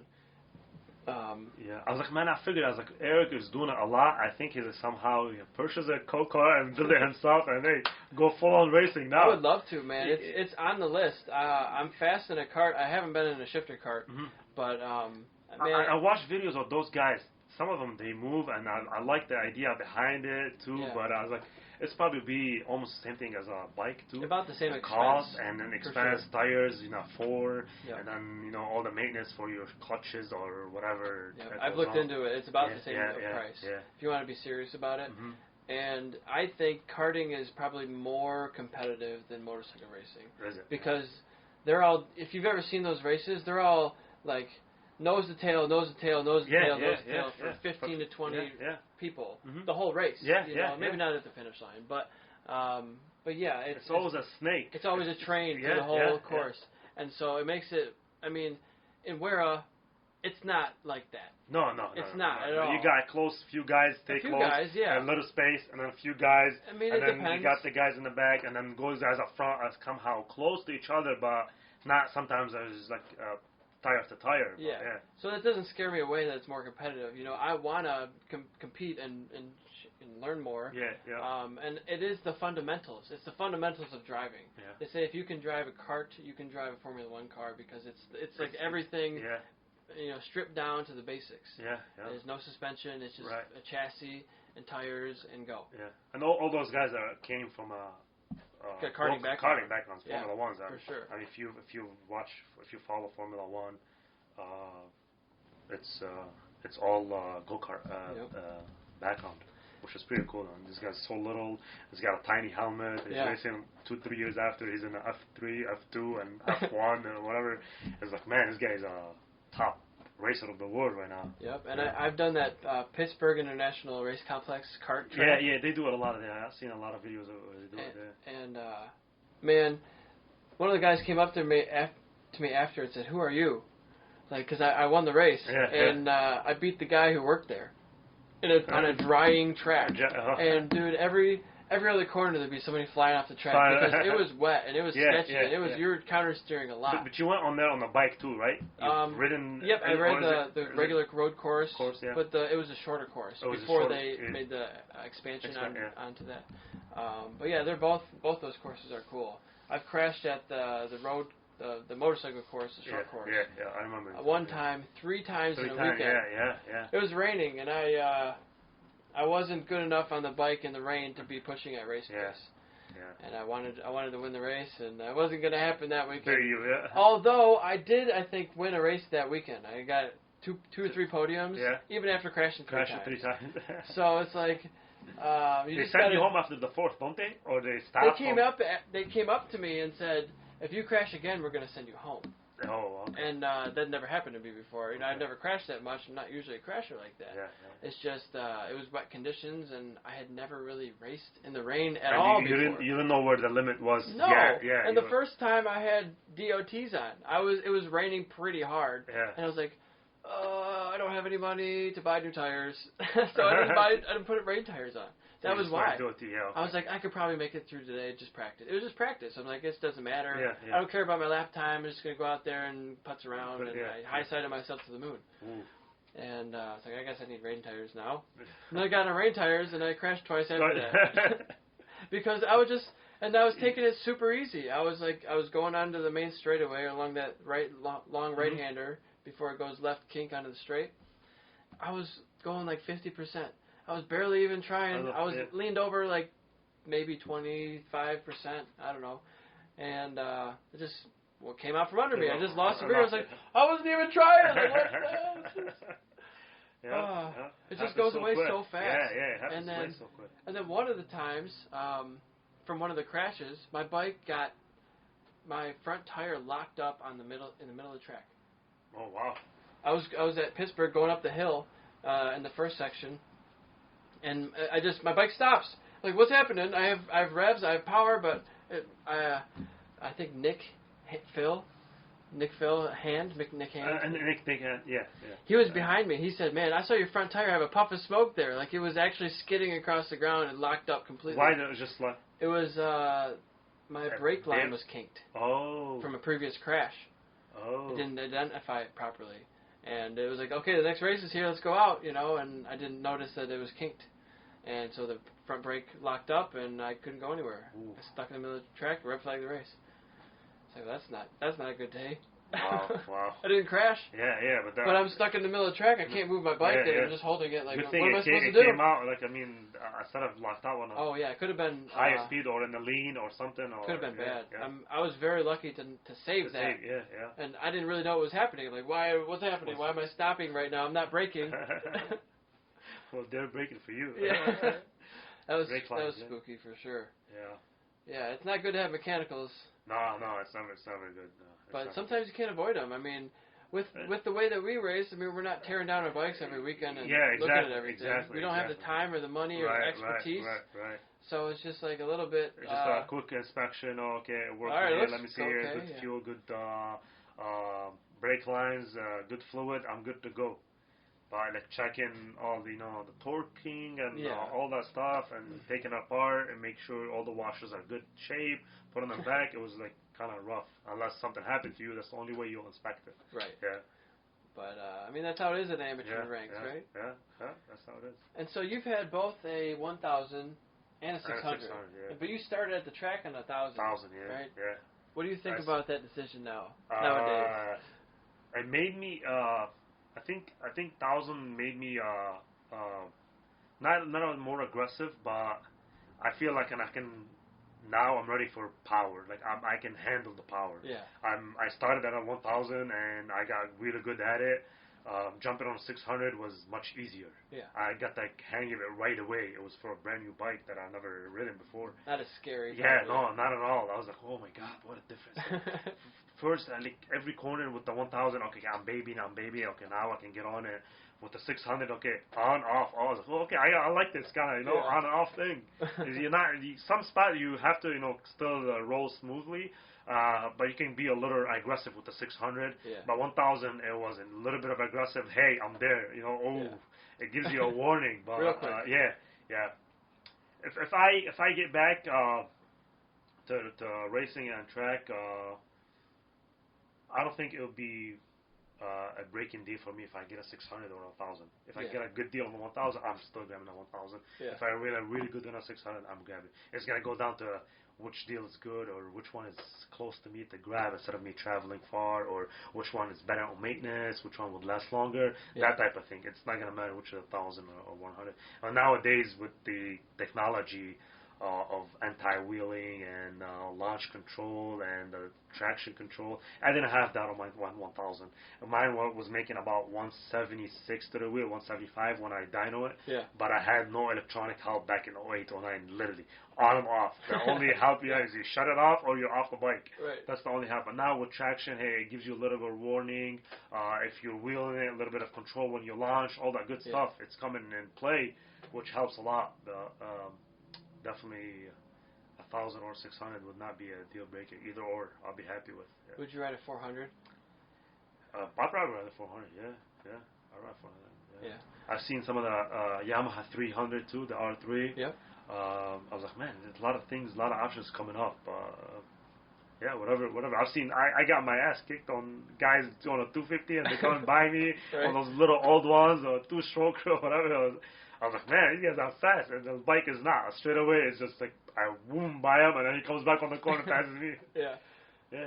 I thought I was a boss when I was passing somebody on a Hayabusa. on the track. On the track, I yeah. I passed him. He's a big guy right now. Yeah. Those big bikes. Yeah. Man, I would love to get a 600 again. I think it's going to be a couple years before I get back on the track. Yeah. But, yeah, it's on my brain all the time. I thought about renting other people's bikes. Yeah. You know, I still have all my gear. I just have my gear. I got all my helmets. I hang them. I got a cabinet. I got them all like on display. 9 of them. Suit. I got it on display too, like this hanging with my name in the back. I hang it on the wall with all my football helmets or the football signed. Pictures of my football team and all that good stuff. I put them in there. One for football, literally one for racing, and some stuff in the middle. I hang my suit. Although this is cool. This is actually for sale right now. It's about $300 on eBay. Oh, it's pretty nice. That's the one you rode with. Yeah, this is my old helmet. Yeah, I used to ride all black. Nothing wrong with it. When you had the black suit too. Perfect. All black, yeah. Perfect condition. Only worn a few times. Sweet. Smells great. Sure, yeah. I like them a lot. Yeah, it's great helmets. Yeah, really good. I love it. That's my favorite. It's X14. It's the most aerodynamic helmet ever designed. Helmet. X14. I think they do X12 too, isn't there? X12. I think this might be the 12. Yeah. I think the other one's a 14, if I'm not mistaken. But yeah, I always like the chrome shields, the colored shields. Yeah. Can't see the eyes. Yeah, it's pretty cool. It's always pretty cool. Like stealthy in a way.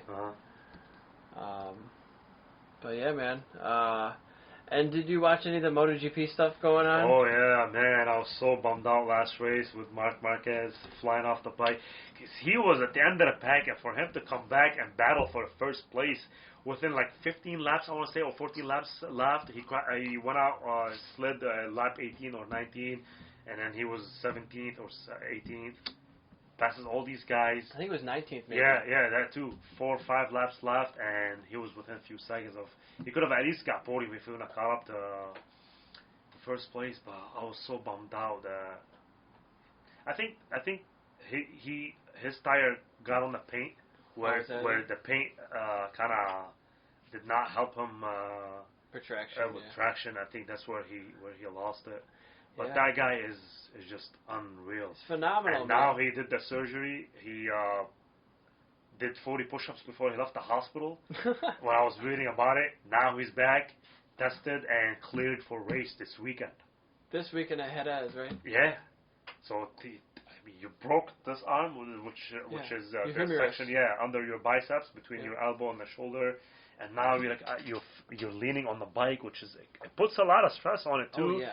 And now you're cleared to ride, and this guy's coming. He's like, I'm gonna aim for first place for sure. This guy is just like unbelievable. I always rooted for him. It's like right now he's my favorite. I was gonna root for him. Yeah. Since he's in MotoGP, Valentino was always my guy till Marc Marquez came. It's like, okay. Yeah. Wow, this guy. Let me see what he's got. And what are you talking about? He's got 5 championships. I think it's 7. Well, including all of them. Yeah, all of them. Yeah, just MotoGP itself.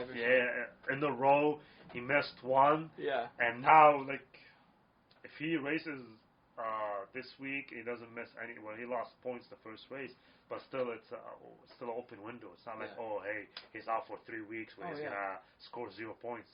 We got like 13 rounds, maybe. I think it is a little short right now. Yeah. Condensed season this year, but they're still gonna try to make it a legitimate championship this year. And I mean, Lorenzo did it with a collarbone, but I think a humerus bone is a little bit more serious than a broken collarbone. I mean, they're both plated by metal rods and whatnot, but like damn, that's serious dedication there. Obviously, he's a huge talent. And he's the GOAT of the sport, arguably.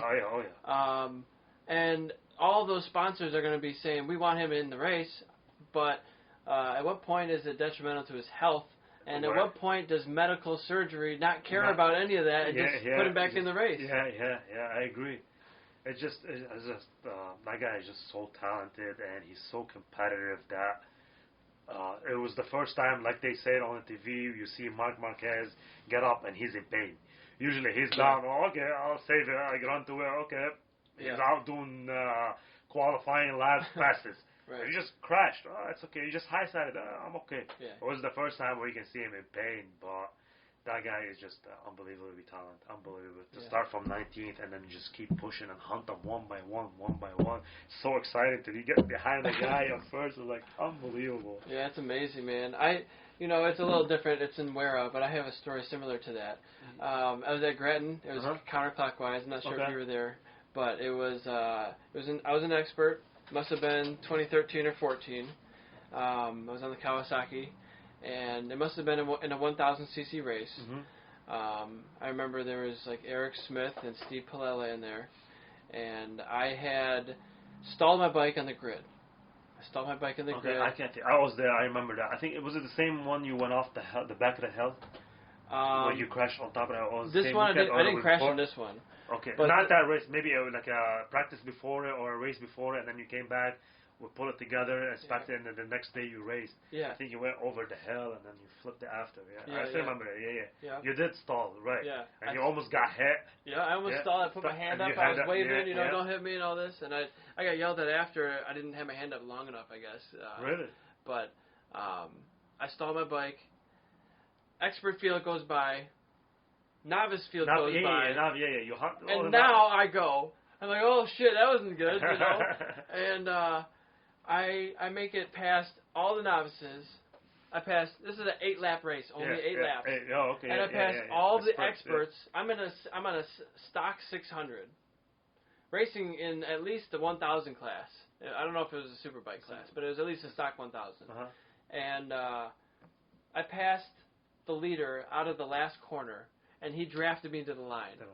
So I got second because he had a 1,000cc bike, and I'm on a 600 on the straightaway. Exactly. So I did pass him out of the last corner, but he got me to the line. So I got second place, stalling my bike on the grid, having everybody go by me, and then, I even had a guy, his dad came up to me. He's like, you passed my son. He wasn't mad at me, but he's like, you passed my son so fast, you scared the shit out of him. Because he's one of the novice guys. I was like, I'm trying to get by everybody as fast as possible. This is racing. I was clean. He's like, you didn't hit him. You weren't dirty. But he's like, you passed him so fast and so close. Like, you scared the crap out of him. Yeah, this is racing, man. That's a compliment, I think. I'll take it.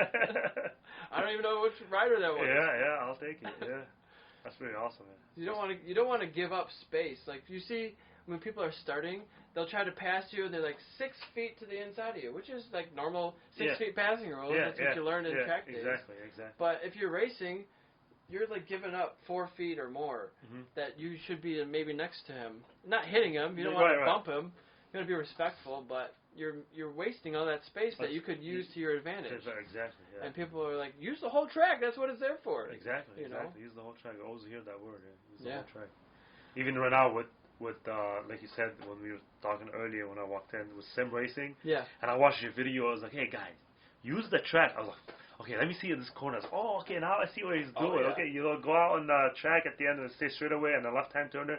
He'll go over the rumble almost to the wall, deep in, and then he'll take it. I was like, oh man, shaves another 0.3 seconds after. I was like, man, you keep doing it, and you're locked up. Yeah. Just by making these small changes, doing thousands and thousands. I mean, I don't know how many thousands laps you can actually do, but over time, it makes a big difference. These subtle changes and these small adjustments you make. Right, yeah. And watching, like you're talking about the leaderboards or the ghosts at the top, it makes a huge difference. If I feel stuck it's like a puzzle.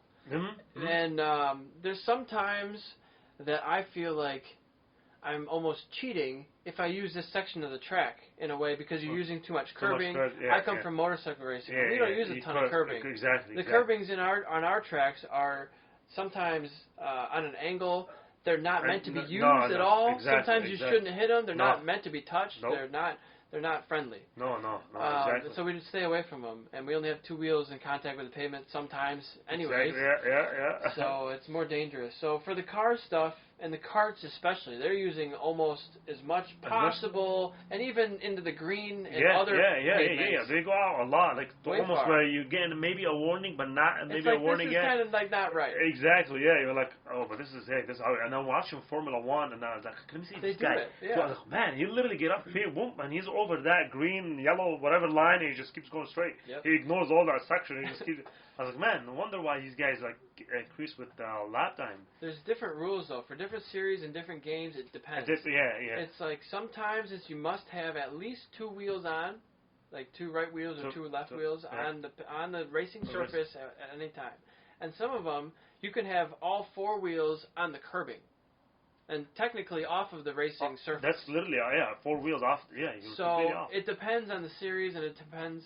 Some of them, if you're 1 pixel over, it'll fault you. It's like, I was so close. Yeah, you know? I agree. That's frustrating. Especially when you're doing lap times with Tesla. You said you're playing Formula 1, or you do... I don't have the actual Formula 1 game, but the Gran Turismo has Formula 1 cars in it. Okay, gotcha. And then I've been playing the MotoGP 2020 also, and the Gran Turismo Sport.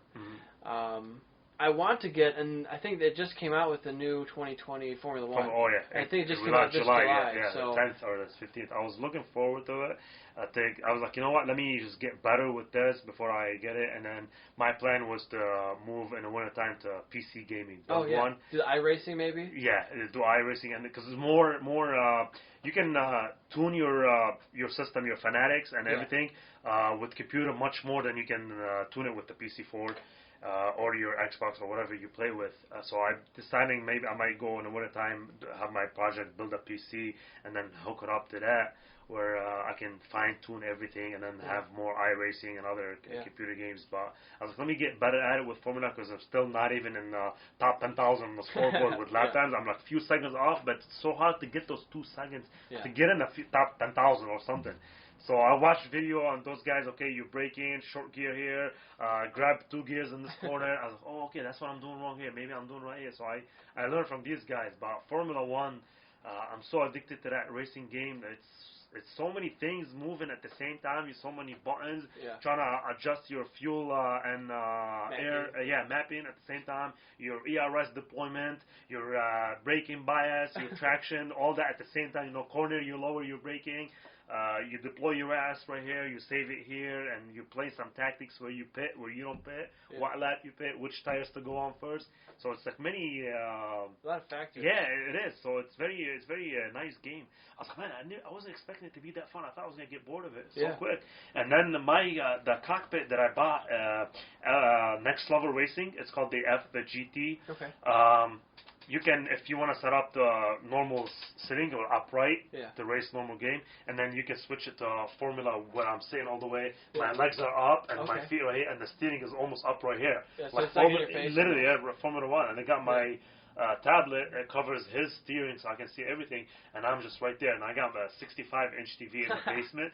I'm so close to it, and I sit on it, and it feels great, man. I wasn't expecting sim racing to be that much fun. Immersive. And and then I was like, I need to get me shoes. I need to get gloves, because my steering is Alcantara, and I don't want to ruin it.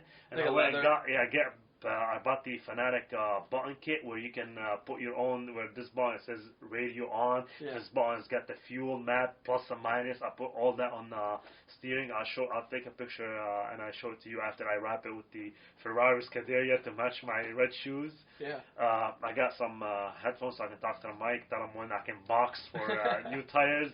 It's pretty good. The first season I won the championship. First season I lost a few races, especially in the what do you call it? That track. What country? Not Spain. It's very technical. Casino turn and Monaco. Oh my God, that track! I can never finish 2 laps without spitting into front to change my front wing, because the minute your front wing is damaged, your car is out. It just doesn't behave the way it doesn't. No, you start losing. The forces, and you're gonna start adjusting. And then I found the guy submitted a PDF of every single track with their suspension setup. The data? Everything. So I print them out. I put them next to me sometimes on my little TV, my little phone with the holder in there. I keep it running on there, and then I got a tablet, and I go to the track. I go, okay, damn force right here, or wing height, front wing, high wing, what kind of tire pressure I use, how low the car is, the brake pressure in the front, brake pressure in the rear, your toe, your camber, and all that stuff. I set them up, and I go out on the track. Okay, I like it here. And then he's got a dry setup and a wet setup. So I print it all. I keep them with me. Okay, what I'm doing wrong. Okay, let me adjust it, see how it feels. But that track, I can never finish 2 or 3 laps without damaging the front wing. That's so hard. Yeah, because you got to come to the wall, and then another racer tucks in right here, and you both turning at the same time. Boop, here your front wing is gone. I get a red light on the car that, hey, your front wing, pit in for a front wing, pit in for. I was like, I don't want to pit in that. Give me like 40 more laps. Exactly. Yeah. And then it never handles the same. You would get frustrated, and then you start crashing more and more, and then your front wing is completely in red route. It's like, hey, it's mandatory to pit in right now to change your front wing. Yeah. And okay, box the slap. And you said you've been using your iPad as a telemetry. Yeah, like a tablet. I bought it for cheap off eBay for like $70. Yeah. Samsung Tablet 10. It's got a 10-inch screen. I downloaded the app I sent you. I think Sim Racing Simulator or some sim simulator thing. It was $12, and you can construct your own dash basically. Or some of them actually by those pro guys, they are constructed. You buy them for $1, and it shows you everything. It shows me my car, my 4 tires, temperature of the tire, the wear percentage on your tire, temperature, your disc temperature, your tire temperature, the damage on the car. In red, it shows you which gear you're in, brake in red, and then the throttle in green. It shows you your lap, sector time, who's behind you, weather. Everything. What else? It shows you literally everything. Your fuel, map ratio, your ERS deployment. Everything is front of the screen. Everything I control is in front of me. Instead of me, because you got some buttons where you can switch, and then on the screen itself, it shows you your ignition, how hot your engine is, how hot your tires are, your fuel, and all that good stuff. Instead of me trying to focus on it, I can see them all in front of me, and I'm turning and still in front of me. The gears are in big, neutral, 1, 2, 3. When I shift, I'm not looking. I can see 3, 4 back in my mind. Exactly, yeah. So it's pretty good. Right now, my next step is the update to your shifter, paddle shifter, the podium paddle shifter. So which one's where you I using have now? the clutch right now. I have the one that comes with the wheel itself, the Fanatic Formula 1 wheel. But I'm gonna update to the one so I can use the clutch when I go instead of me using right now when I put in and after to change the tire I got a clutch. I use the third pedal. I hold the clutch and then I dump it to accelerate out of the pit. But now when I actually have it like the Formula 1. So that's my next update when I go to PC. But right now I started season 2, negotiated the contract to become the first racer in the Ferrari. There you go. And the other guy is the second racer. They accepted, but like a few terms they made it higher on me. Hey, we expect you to qualify high. We expect you to finish racing high. Right. And then if I don't do that, hey, Ferrari's not happy with you.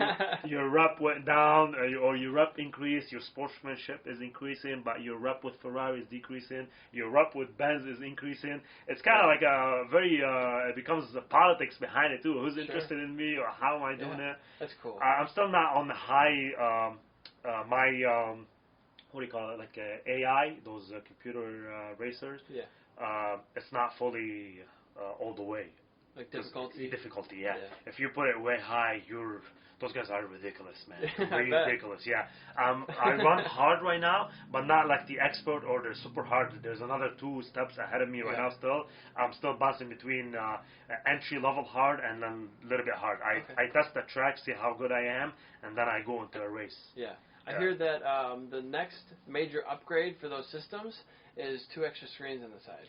I heard that too. With some of them go triple. I looked into it where you're gonna have a PC with a graphic card that way up there. I looked into it and the graphic card itself was $1,600. Well, it can't be that high because like I have 3 monitors on my computer. But I have 2 extra screens. Right, but then when you become the racing game, the frame per second, it makes sense. How quick your monitor can grab the frames from your graphic cards. Your graphic card is capable to deliver that amount of frame per second, but is your monitor able to absorb that? So if you got a regular monitor stuck at, let's say, 60 frames per second, you can only get 60 frames per second no matter how good your build of a PC is. Because I looked into that, but now when you have advanced monitor where you can absorb the good graphic and still be fast, 120 to 140 frames per second, everything is going to become flawless. I've researched a lot of it, or some of the screens that become a 49 curved instead of going triple. I looked into that too, but that's after I switched to PC, because my PlayStation right now, won't be able to keep up with that monitor. It's basically my monitor is so good, but my PlayStation does not have the capability to keep up with my monitor. So I'll be wasting my money. Yeah. So I get a PC with the really good graphic cards where it can provide that monitor with really good graphics and frame per second. That helps a lot. But that's the next level. Let me get better with sure. lap times first, and then burn more tires. Yeah. Get the hang of it first, and then jump into it. Yeah. PS5 is coming. Yeah, I've seen that. I've seen that. They said it's going to be, I don't know what percentage or what exponential numbers they gave it, but some about, I watched a video of they're just walking through a cave, and all of the billions and trillions of triangles that have been created, like that are objects, that they can have motion or depth. Okay. Like imagine there's a cave, and if you're really seeing it, there's millions of angles. Wow. There's so many different angles in a cave that you almost can't count them all. Yeah. And so a normal PlayStation 4 is phenomenal, but it only has a certain limit of triangles that it can display. Yeah. Right. And so this new one is like so far beyond anything that has ever been developed before. Wow. That's pretty awesome. I'm not really a super deep tech guy that I can describe all that stuff, but what they were saying was pretty phenomenal. So check that stuff out. Yeah, definitely. Yeah, I like the game. I like to do some PlayStation stuff. Yeah, it's pretty nice, especially with what we like to do for racing motorcycle. And it's cheaper. Exactly, too. And you always want to be competitive, get competitive to get a better lap time. And am I braking right here? Am I giving enough throttle here? I'm losing it here. I'm not losing it here. So it's pretty interesting, man. I mean, really, if I was a baller, I wouldn't play PlayStation. I'd probably just go do that. Exactly. This Yeah.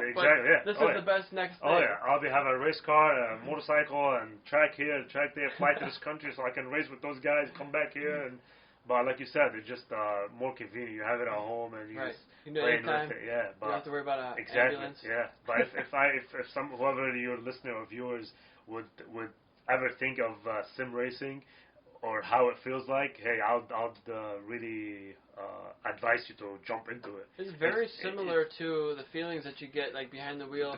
I haven't raced a car too much. I've raced an Audi one time in an autocross course. Yeah, gotcha. But like you can feel everything. Every time you go over a curbing, you feel it. You feel it exactly. The elevation changes when you go up and down valleys or crests, and it's just amazing. Or if it's a really powerful car like a LMP1 or Audi or something like that, if you're going over crests, you can't even steer. It's so fast. Your car almost does like a little bit of a wheelie, and it's just unweighted, and you can't turn. You're like, okay, I'm just 100% throttle. I can't turn now. You have to either unweight the throttle so you can turn more, or you have to wait until you can turn. Put it in make sure you're in a straight line. Exactly. You lose down right away. But it's pretty cool. Man. I like it. Yeah. It was definitely a good investment during this COVID-19 thing because I was like, I need to get something. That's when I saw you and I asked about it. Yeah, it was fanatic. And then I was so lucky the Micro Center where they they had that last cockpit for Formula 1. Oh, that's where you got it? Like literally, and then like every place it was sold out because everybody was starting getting into the sim racing. They had nowhere to go. COVID-19 and all this is like, they like to play racing games, so they jumped on buying cockpits where they sit in it. And every place, wait 6 weeks, wait 8 weeks. I don't want to wait that long. And then I ran into them. I called them. We have one last one. If you want to go online, I went online right away, bought it. Perfect. Curbside, jumped in there. The guy loaded up for me, went back home, put it together, and then waited for my Fanatic stuff. Waited like a week to get all the bass and the pedals and those stuff. Yeah. Got them, got the PS, hooked it up, and never looked back. Now no regret, man. It's amazing. I love it. I justified the purchase of that by saying, I'm going to save thousands of dollars by not going to the track this year. Yeah. I agree. So it has its benefits. Yeah, it does. That's pretty cool, yeah.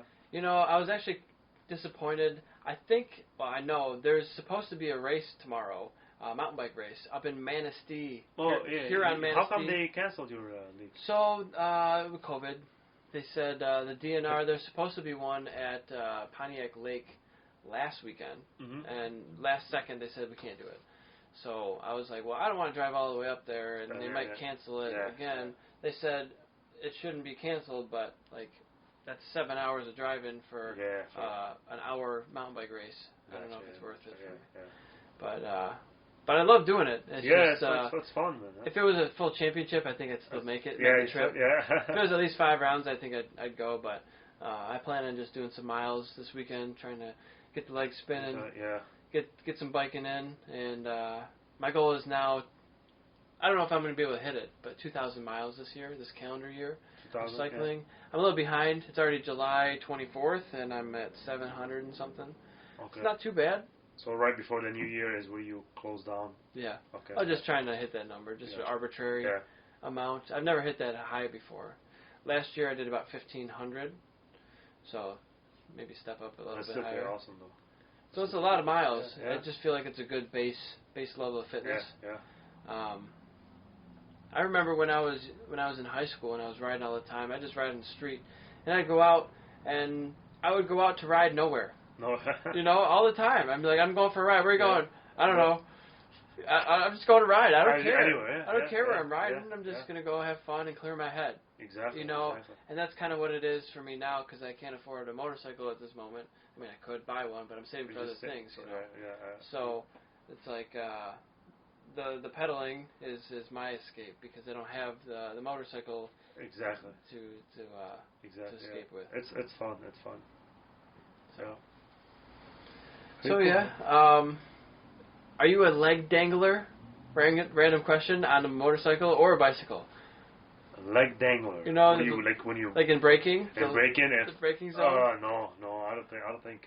I mean, sometimes I do. Like if I feel like I'm way too much, I feel like my leg is gonna help me stop, which is bad, but it's not gonna help me. Yeah. This is the only way. But to hang it as balance, or like those cross guy coming in sideways, or that, I don't have the ability to do that at home. Yeah, it's more of a style thing, I think. Yeah.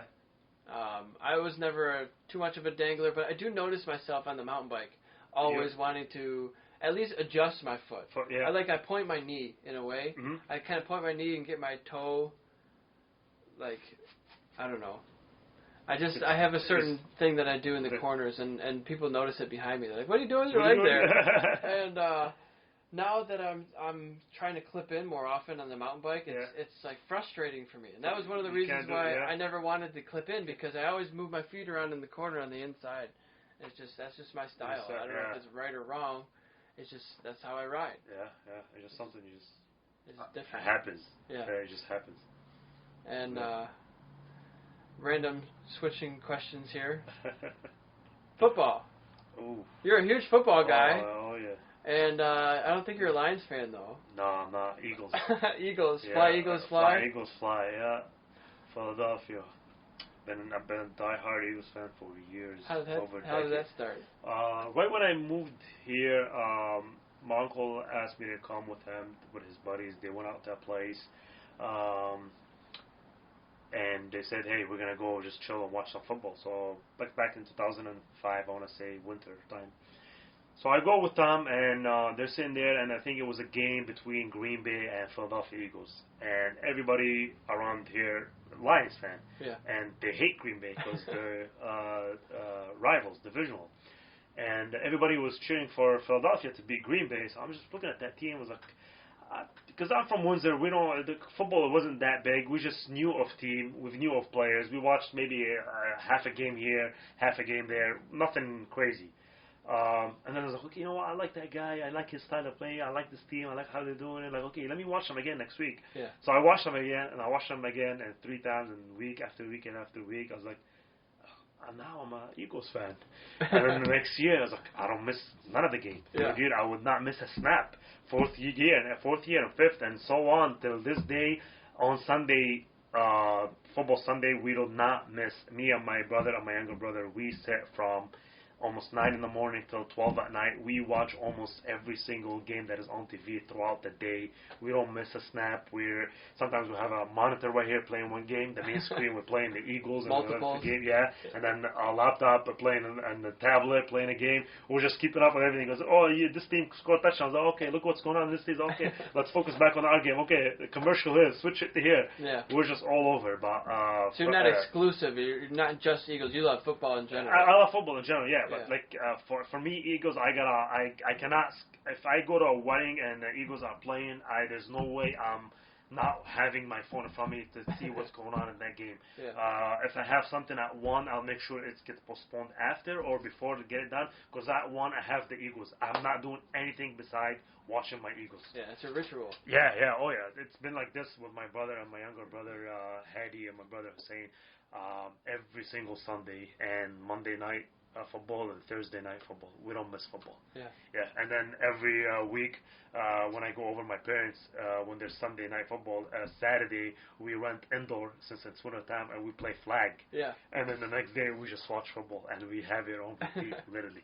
Every Saturday we go from sometimes 9 till 11 or 11 to 2. Sometimes we play from 1 in the morning till 3 in the morning. Yeah. We rent this place indoor. We get some guys instead of going out Saturdays and partying or whatever. We get some guys, hey, you down for some flag football? We play 5 versus 5 or 6 versus 6. Yeah. And Sunday we wake up, breakfast, and then boom, football all day. That's good. Literally, yeah.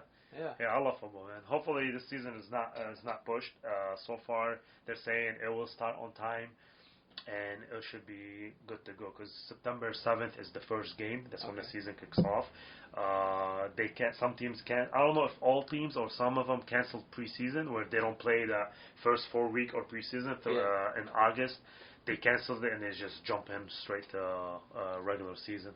So I'm excited though. Good news for Lions fans. Lions haven't lost so far yet. So no, yeah. So far they haven't lost. They haven't lost. They're undefeated. Yeah. I'm excited for the Lions to see. They got few people from that they needed from the draft. They might still need some help on defense. They're missing some holes, and especially when we took their best player in the secondary, Darius Slay, and he went to the Eagles. I was so excited. Now I can tease Lions fans that I can take your best player on defense. Now he's playing on my team. I always mess with my Lions buddies. But yeah, football is pretty fun. Yeah, it's good camaraderie, getting together with all your family. Exactly. On a regular It's always, basis.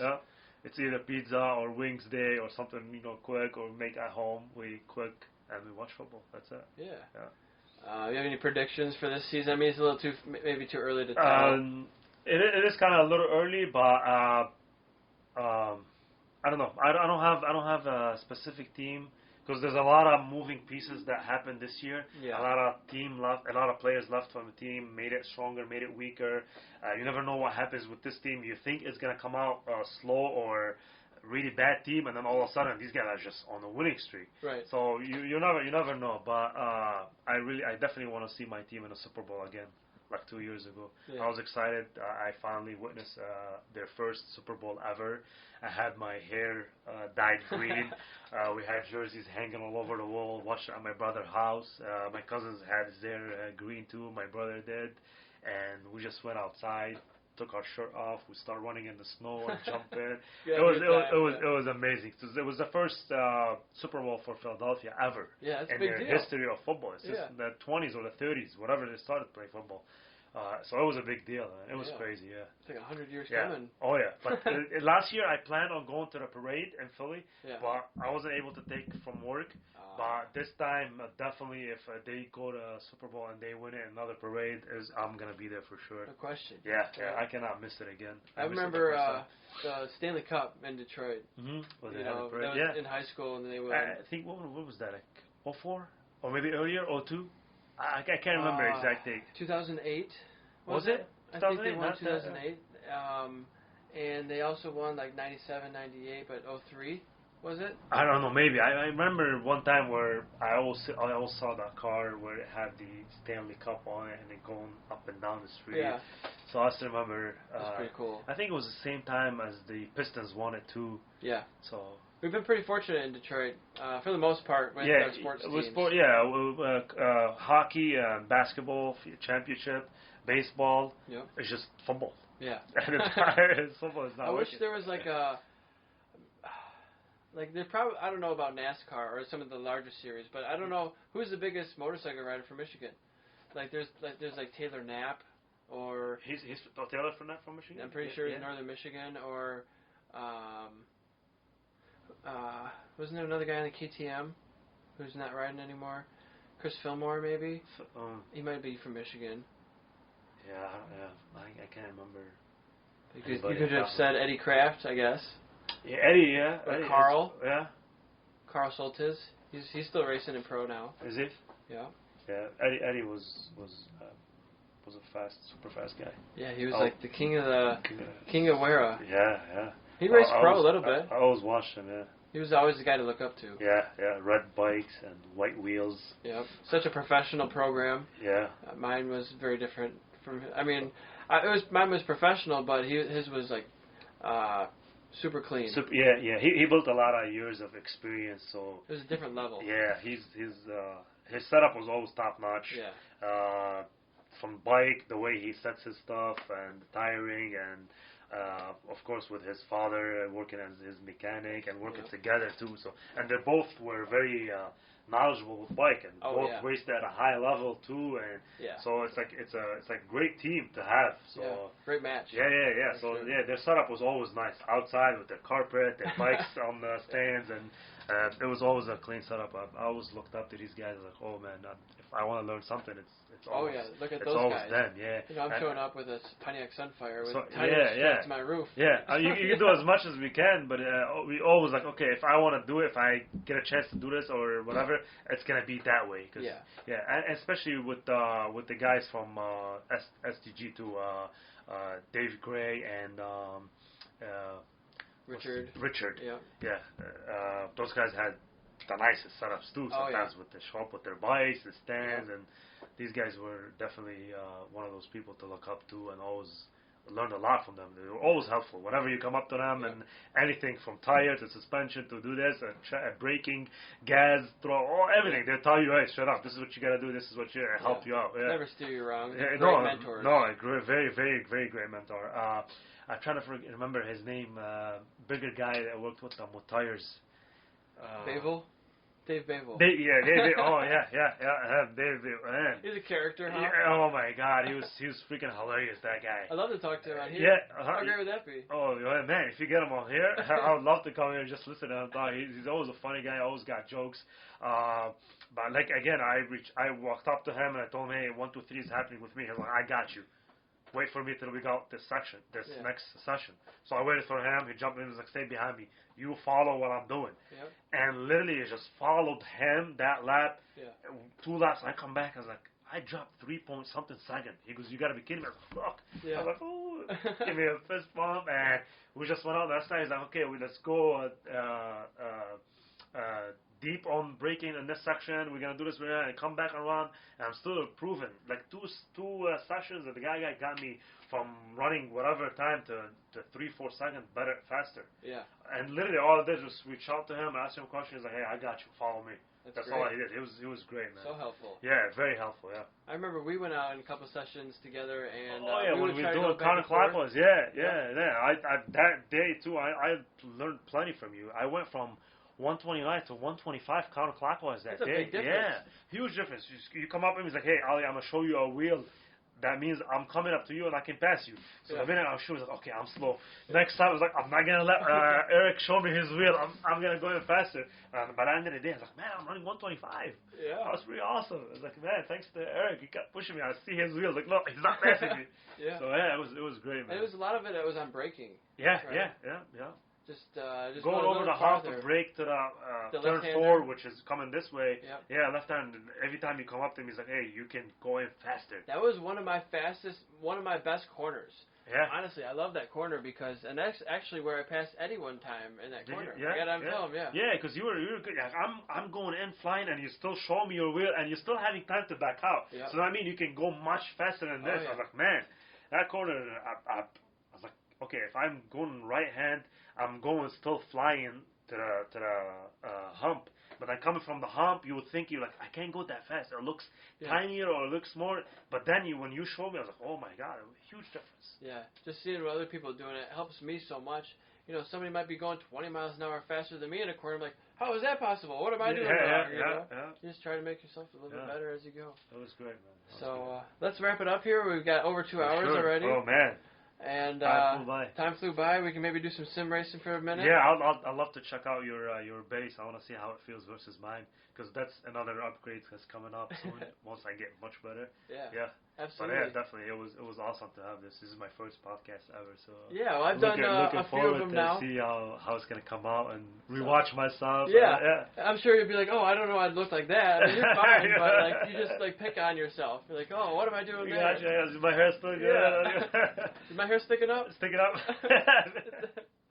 So yeah, it was awesome, man. Thank you for having me. Thank you for reaching out, and hopefully you just grow bigger and then collect more viewers and go bigger. Well, I appreciate you. EricSwahnRacing, man. Yeah, I appreciate you humoring me. Yeah. And where can people find you online? Are you online anywhere? Instagram, Facebook? The Instagram, azblade25. That's my Instagram. People ask me why AZ are my initials. And then Blade is because I always had a Fireblade, a CBR 1000, which is the nickname in Europe for a 1000 CBR. They call it Fireblade. Yeah. So I abbreviated it to Blade. Okay. And my number 25 is my race number. So that's how I went with that. People think it's like, oh, this guy a blade fighter or some sort of ninja guy. It's like, no, it's all about my bike. It's a Fireblade bike. That's how it started. That's how I created my Instagram, yeah. All right. But again, thank you for having me. That was awesome, man. Absolutely, man. Yeah.